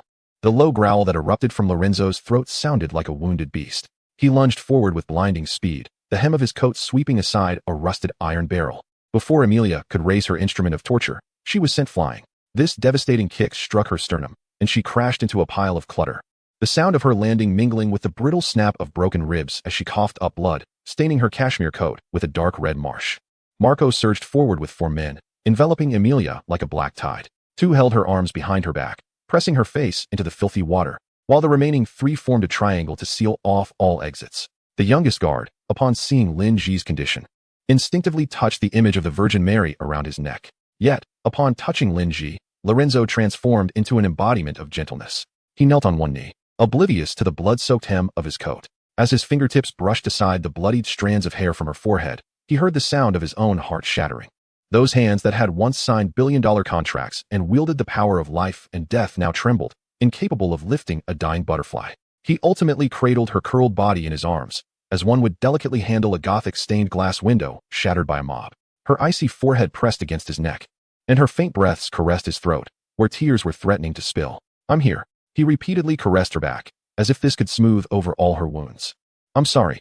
I came too late. It's all my fault." Lin Ji opened her eyes amidst the chaos. Backlit, Lorenzo's taut jawline resembled a sculpture from the Renaissance, and his eyes, typically brimming with tempestuous storms, now shimmered with broken light. She summoned her final reserves of strength to curl the corners of her mouth. A movement that tugged at her lips' fissure, the droplets of blood he gently wiped away with a trembling thumb. Then, she succumbed entirely to darkness. Lorenzo pulled her closer, and as he stood, the collar of his coat brushed against her cool cheek. He turned to the subdued Emilia, his voice resonating as if from the depths of the ocean. "Emilia Fairfax, your father was still pleading with me this morning to invest in the North Sea oil field." He leaned down to kiss Lin Ji's blood-stained forehead, and when he raised his eyes again, the murderous intent swirling within his gray gaze made Marco take a half-step back. "Take her to the cellar of the estate and prepare the recording equipment. I want the Fairfax family to witness firsthand what true retribution looks like." Emilia's wails were muffled by the blood-soaked cloth shoved back into her throat. She thrashed about wildly, her expensive haute couture coat torn away, revealing extensive abrasions on her back. Marco, expressionless, seized her hair, dragging her up the stairs like a bag of refuse. Hampstead Manor loomed in the midnight rain at 3 in the morning, akin to a waking beast, as Lorenzo's Maybach convoy burst through the curtain of rain and into the wrought iron gates. 12 doctors in white coats and 24 nurses awaited in the main hall. The servants standing beside the columns held their breath, heads bowed, and at the sound of the car doors opening, one accidentally knocked over a Venetian vase filled with white lilies. "Watch your step." Sir Charles, the chief medical officer, pushed aside the butler attempting to hold an umbrella. This venerable physician, who had once served the British royal family, tightened his white brows sharply upon seeing Lin Ji in Lorenzo's arms. Straight to the sterile ward. Hypothermia accompanied by multiple external injuries, Prepare warming blankets and adrenaline. Lorenzo, cradling Lin Ji, moved through the crowd, his drenched coat leaving dark stains on the carpet. He rejected all offers of assistance, maintaining an unwaveringly steady hold, as if he were cradling the last holy relic of Europe.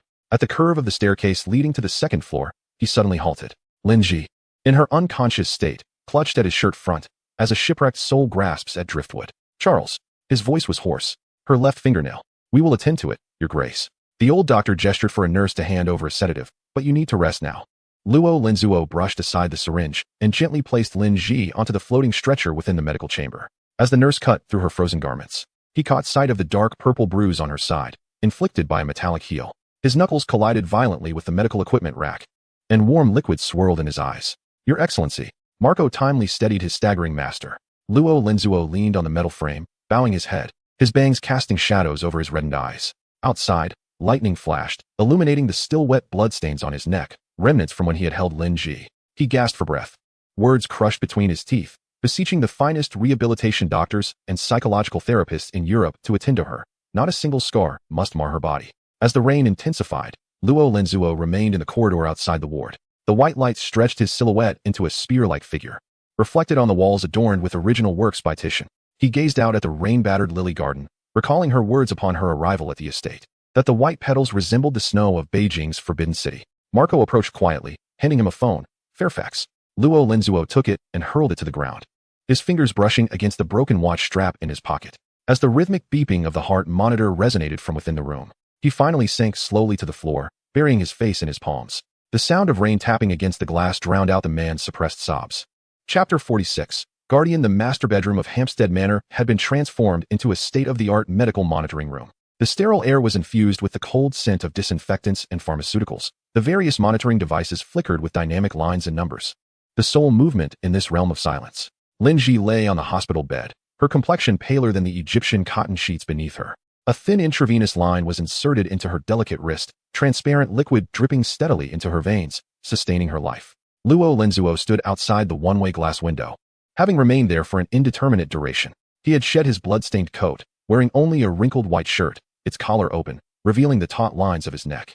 Outside, the heavy London night enveloped the estate in fog, the rain having ceased but the dense mist clinging to the ancient oak trees like an inescapable sorrow. He held a burning Havana cigar between his fingers, the crimson ember flickering in the dim light, pale blue smoke swirling around his sharply defined visage, failing to dispel the frost that had settled between his brows. Scattered on the Persian carpet at his feet were 7 or 8 cigar butts, resembling a small heap of desperate ashes. Sir Charles, the chief medical officer, exited the ward once more, removing his stethoscope, his face marked by fatigue and gravity. Your Excellency. His voice was low and cautious. Miss Lin's vital signs are currently stabilizing, but her injuries are severe. She is suffering from hypothermia, blood loss, multiple soft tissue contusions, along with a mild concussion and significant mental trauma. Her body has activated its self-protection mechanism. Awakening may take some time. How long is some time? Luo Linzuo did not turn around.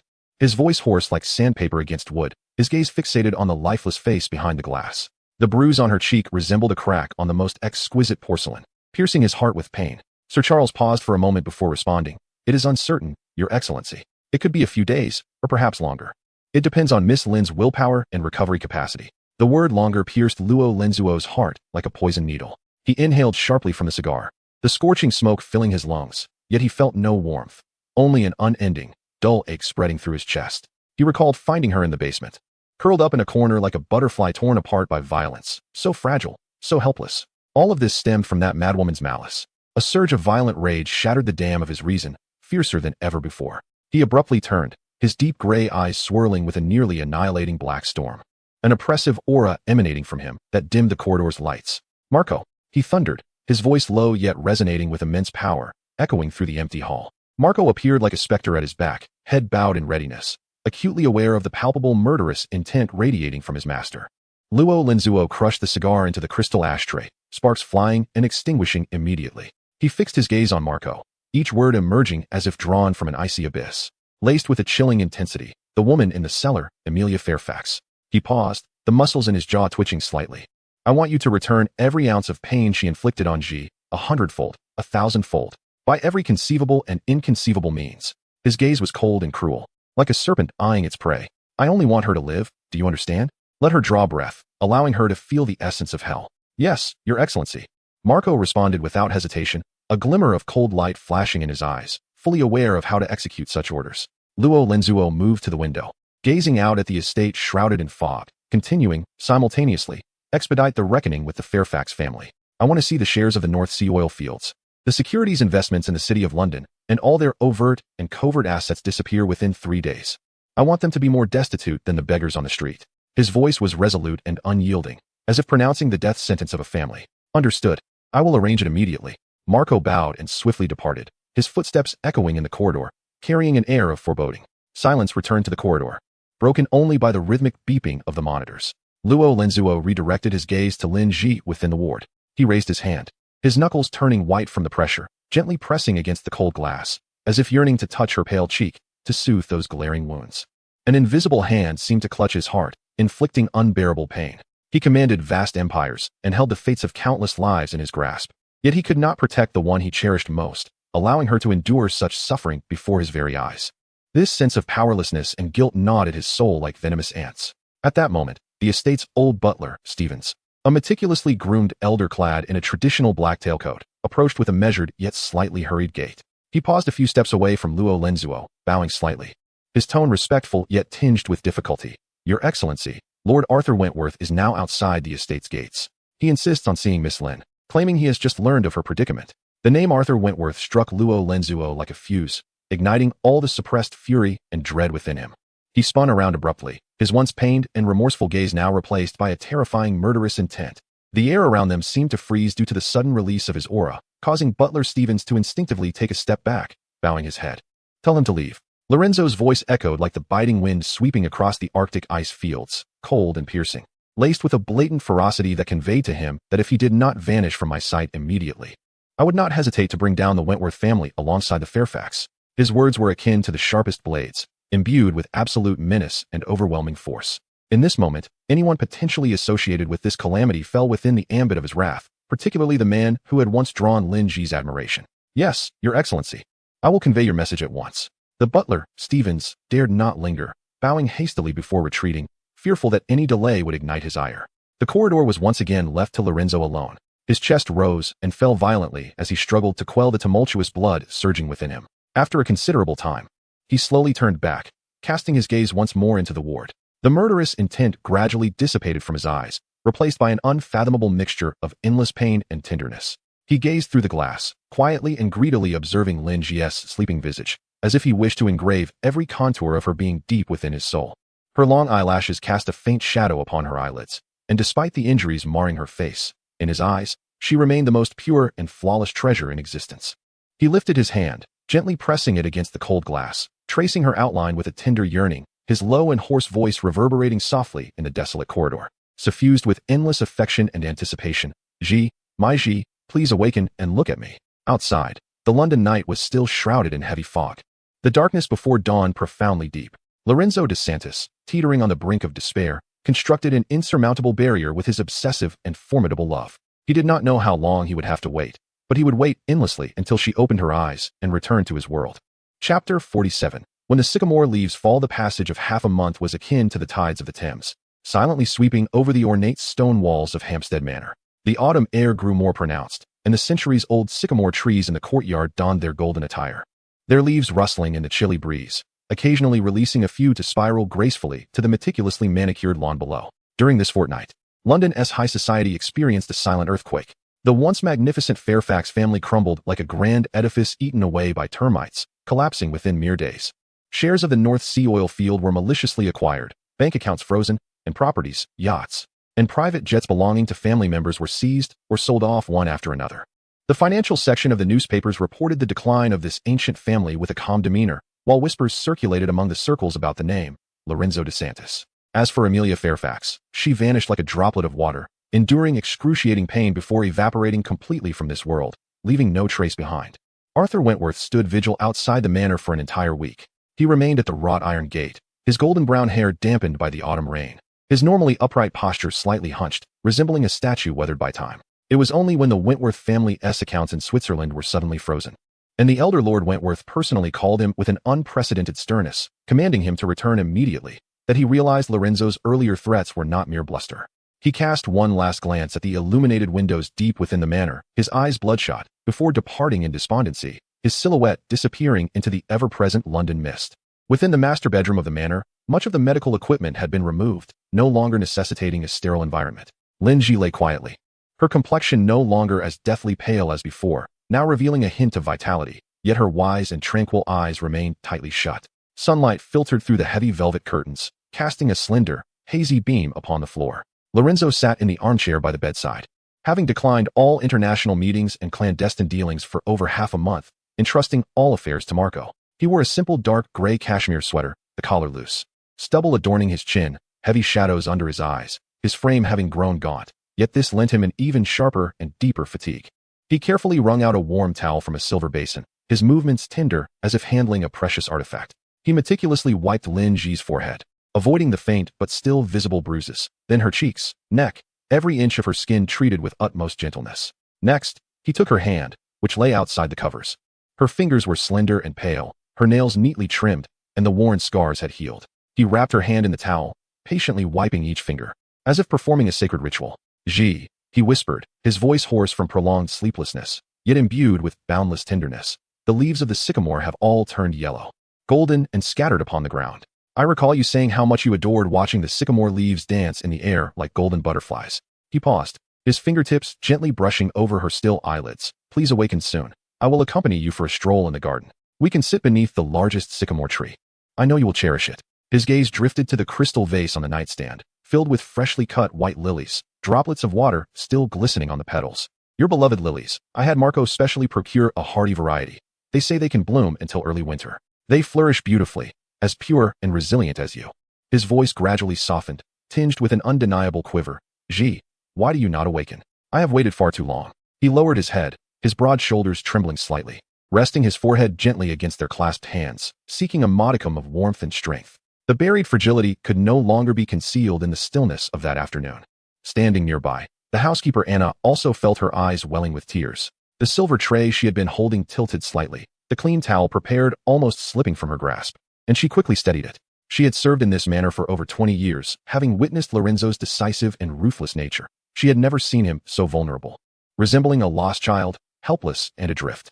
The other maids, standing with their hands at their sides, lowered their heads to hide their own emotions and sorrow, mourning both the young lady lying unconscious and their master's deeply heart-wrenching affection. Amidst the silence enveloped in grief and deep emotion, the delicate hand Lorenzo held tightly twitched slightly, imperceptibly. Soon after, a faint, painful whisper escaped her pale lips. "It hurts." This sound was as light as a feather's touch, yet it thundered in Lorenzo's ears. He abruptly lifted his head, disbelief and elation igniting in his gray eyes, fixating on Lin Ji's face, his voice trembling with excitement. "Ji? Have you awakened?" "Ji." Lin Ji's long eyelashes fluttered like butterfly wings, and after what seemed like an eternity of struggle, she finally managed to open her eyes a sliver. Thankfully, the light in the bedroom was softened by the curtains, not blinding, and her blurred vision gradually focused on a haggard face, covered in stubble, yet filled with utmost worry and surprise. Her gaze was dazed, imbued with the confusion and fragility of someone awakening from an extended darkness. Her voice, delicate as a whisper, inquired, "Luo Lenzuo?" She believed she was still ensnared in a dream, that fleeting specter which had been her sole source of warmth and hope amidst icy despair. "It is I. It is I. Ji, you are awake. You have truly awakened." Luo Lenzuo exclaimed with uncontainable joy. He dared not exert force, but cautiously propped her up, allowing her to lean against him, his arms steadying her slender spine, repeatedly affirming this miracle. "Where am I?" she asked weakly, her eyes surveying the bedroom. "This is our manor," Luo Lenzuo replied in a voice low and tender, suffused with the relief of survival. "Ji, you are home. Safe now." His embrace tightened slightly as he buried his face in the crook of her neck, inhaling the faint scent of medicine and her essence. His voice muffled with boundless guilt and regret. I am sorry for arriving too late, for allowing you to endure such suffering." The fears, heartaches, anger, and helplessness he had suppressed for over half a month finally found an outlet in that moment. The tears he had held back for so long cascaded uncontrollably, warm droplets falling upon Lin Ji's cool cheeks, bringing a distinct wetness. Lin Ji was taken aback, feeling that unusual warmth on her face, and with great effort, she lifted her still weak hand to touch his damp cheek. She gazed in astonishment at the face so near her, that of a man who wielded power across Europe with a heart as cold as ice. The Dark Lord, Luo Lenzuo de Santis, now shedding tears? For her? An indescribable, bittersweet, and fervent emotion surged forth, breaking down her defenses. Throughout the past half-month, although she had been in a coma, she had not been devoid of perception. She sensed someone constantly whispering beside her, wiping her brow, holding her hand, transmitting an unending stream of strength and warmth. Those blurred memories, those tender words, now converged with the image of this man who wept for her. He had raged against her enemies, cleared the path of vengeance. He had forsaken everything to guard her day and night. He had shed tears of a man.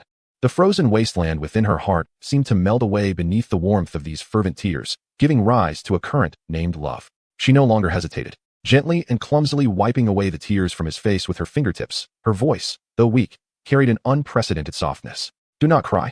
Luo Lenzuo felt her delicate touch. His body momentarily stiffened, soon overtaken by boundless joy. This was the first time she had so proactively and comfortingly reached out to him. He grasped her hand and pressed it to his cheek, lowering his head to bestow gentle, feather-like kisses upon her forehead, the center of her brows, and finally her cheek, which still bore faint traces of tears. His gestures brimmed with infinite tenderness and love, fearing even the slightest pain to her. A faint blush crept onto Lin Ji's pallid face as she felt his cherished kisses, her heart swelling with emotion. She gazed into his ecstatic and affectionate gray eyes, softly uttering, "Luo Lenzuo, thank you. If you had not come, I fear." "There are no ifs." Luo Lenzuo interrupted her with unwavering conviction, as if to dispel all ominous thoughts. "You will be all right. Forever." He gazed deeply into her eyes, his gaze fervent and sincere, akin to the most brilliant stars. Each word crystal clear in its declaration. "Do not utter thanks, Ji. For I love you. You are the only one whom Luo Lenzuo de Santis truly loves." Such a forthright and profound confession illuminated all corners of Lin Ji's heart like a sudden burst of light. For a moment, she was at a loss, her pale cheeks flushing deeper, unsure of how to respond to such overwhelming emotion. Yet instinctively, her hand grasped his warm one with unwavering resolve. There was no need for further words. They embraced quietly, their gazes intertwined, the air thick with the relief of survival, profound love, and an unspoken bond of belonging. Outside the window, a myriad of golden phoenix tree leaves drifted gently, tracing elegant arcs as they softly touched the glass, as if silently observing this scene. Chapter 48. Whispers of the Lily Garden. The autumn manor appeared to be draped in a warm golden hue. The persistent rain had finally ceased, and sunlight filtered through the thin clouds, gently illuminating the meticulously manicured lawn and the ancient branches of the trees. The air was infused with the fresh scent of earth and a crisp floral aroma, starkly contrasting with the medicinal odors indoors. Under Luo Lenzuo's meticulous care and the watchful eyes of a top-tier medical team, Lin Ji's health gradually improved, enabling her to walk a short distance with assistance. On this particular afternoon, the sunlight was just right, and the breeze gentle. Luo Lenzuo carefully half-supported, half-cradled Lin Ji as they exited the heavy oak door of the main house, stepping onto the gravel path leading to the garden. He donned a simple black turtleneck sweater and matching trousers, his posture still upright, though his once commanding presence was now softened, replaced by an unwavering focus and protectiveness toward her. Lin Ji, enveloped in a soft white cashmere shawl, appeared even more delicate. Though traces of illness lingered on her face, there was a renewed spark in her almond-shaped eyes. They moved slowly, with Luo Lenzuo adjusting his pace to hers, his arms steadfastly supporting most of her weight, as if she were a fragile glass figure, liable to shatter with the slightest force. As they passed through a patch of still vibrant boxwood hedges, their surroundings opened up. Lin Ji halted, disbelief etched across her features. The once vibrant English rose garden, symbolic of passion and conquest, had vanished. In its place lay a vast, pristine sea of white lilies. These were not ordinary flowers.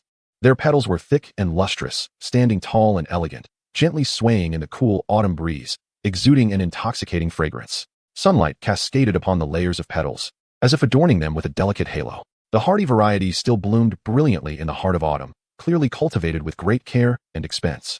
Lin Ji parted her lips, momentarily at a loss for words. Luo Lenzuo lowered his head, his warm lips softly pressing against her smooth forehead, then onto her now fair cheek, which bore faint traces of her recent distress. His voice was low and gentle, laced with subtle anticipation. "Do you like it? This is prepared for you. I had Marco find this hardy variety, hoping they could accompany you for a longer time, just a little longer." His breath brushed against her ear, carrying the crispness of cedar and his unique warmth. Lin Ji felt her eyes welling up, her vision blurring. She blinked rapidly, forcing back the moisture, her heart swelling with an overwhelming surge of emotion, nearly spilling over. She nodded, her voice slightly choked. "I like it very much."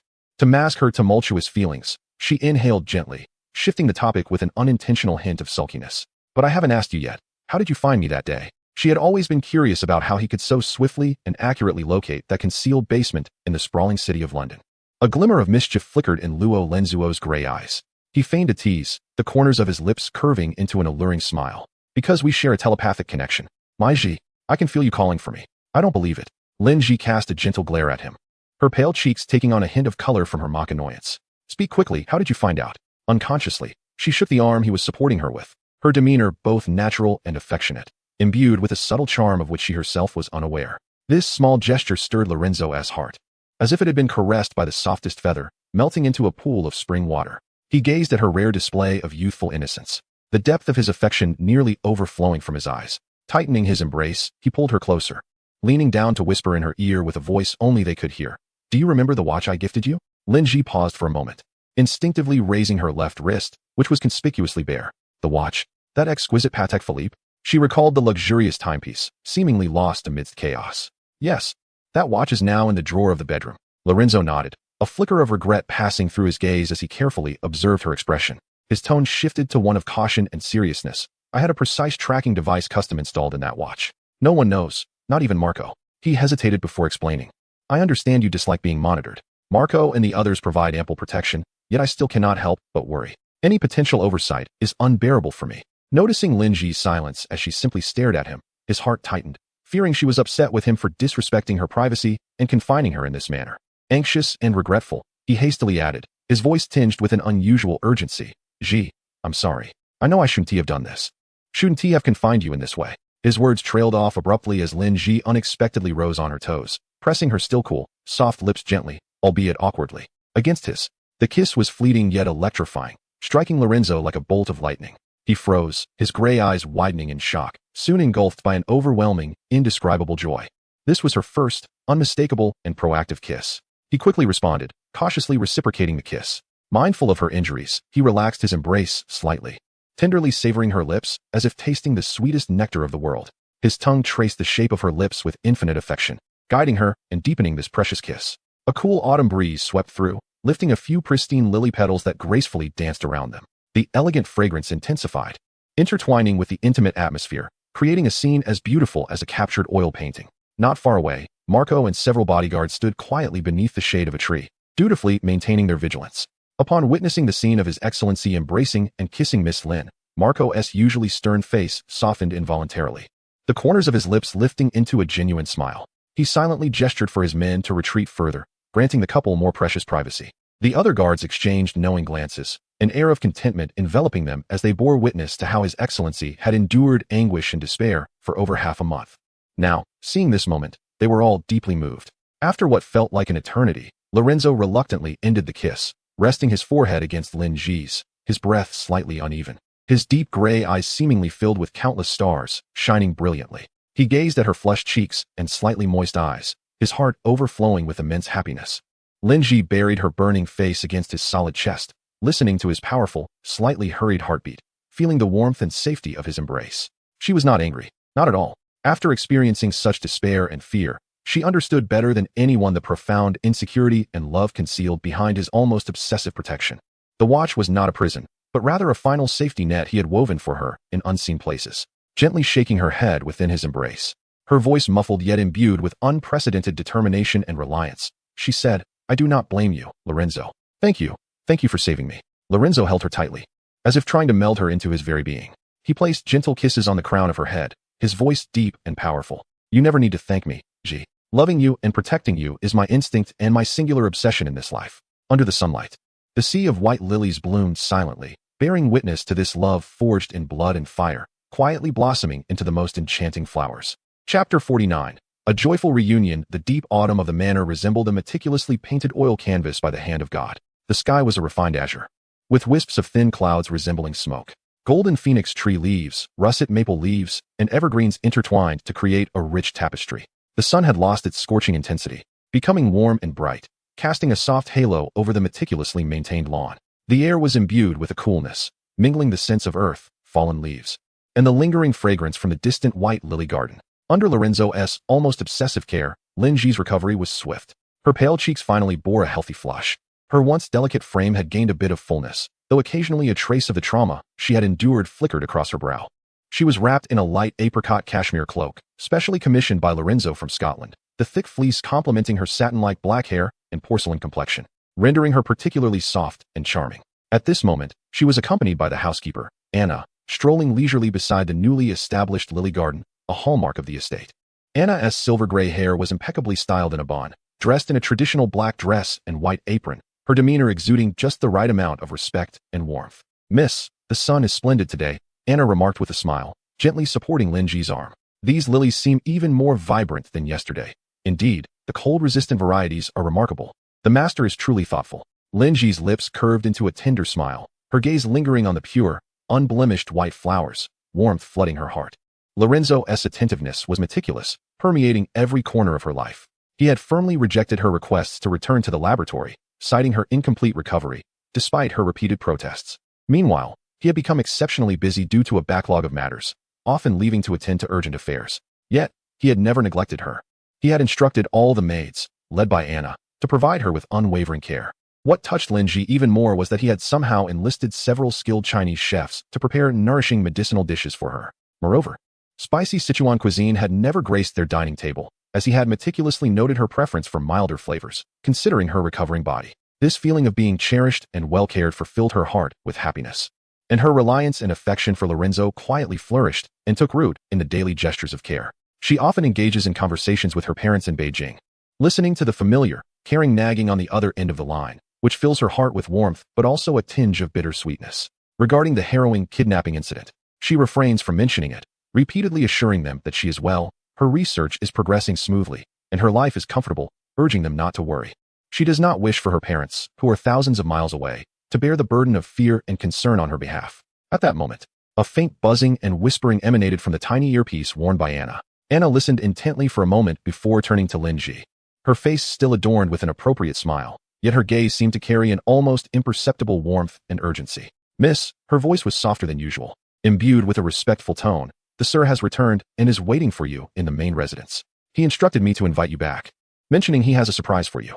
Lin Ji, upon hearing this, felt a flicker of confusion in her clear almond-shaped eyes. "A surprise?" she softly echoed, her long eyelashes fluttering like butterfly wings. What sort of surprise could Lorenzo possibly bring her on this tranquil afternoon? Anna smiled without providing a direct answer, slightly tilting her body and gesturing to guide her.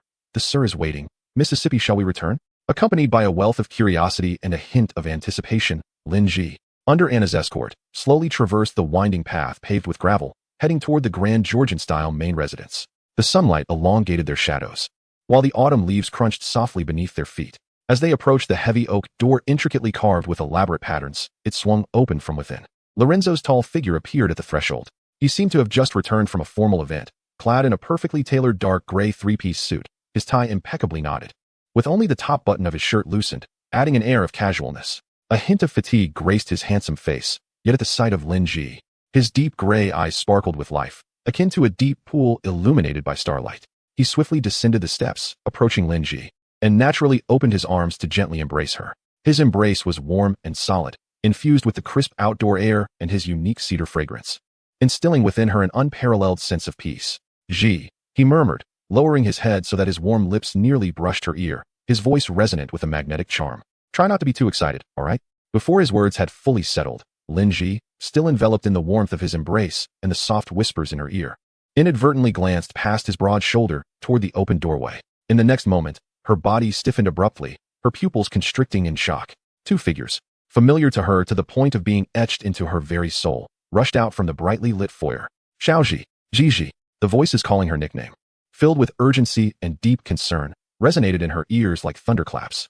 Lin Ji abruptly freed herself from Lorenzo's embrace, her eyes wide with disbelief as she beheld the increasingly familiar faces of her father Lin Yizhou and mother Zhuang Mingshu. "Dad, Mom," her voice soared with astonishment and joy, trembling slightly. "How did you both come here?" Zhuang Mingshu had already rushed forward, enveloping her daughter tightly in her arms with such force that Lin Ji nearly stumbled.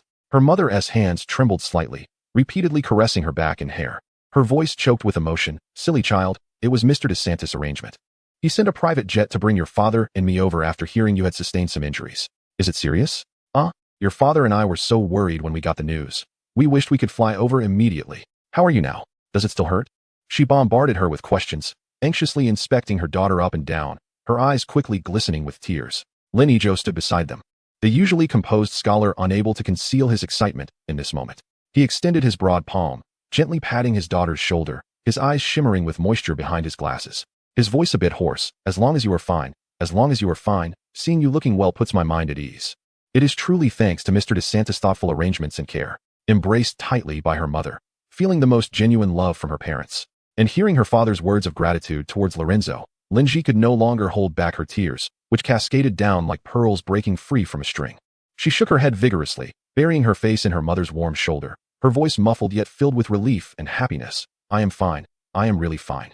Please do not worry, Mom and Dad. She lifted her tear-filled gaze, her eyes crossing over her mother's shoulder to the quietly standing Lorenzo, who smiled as he watched them. His deep eyes were filled with tenderness, concern, and a warmth that celebrated her joy. In that moment, an overwhelming tide of gratitude and love surged within Linji, nearly engulfing her. He had not only rescued her from the depths of despair, caring for her meticulously, but had also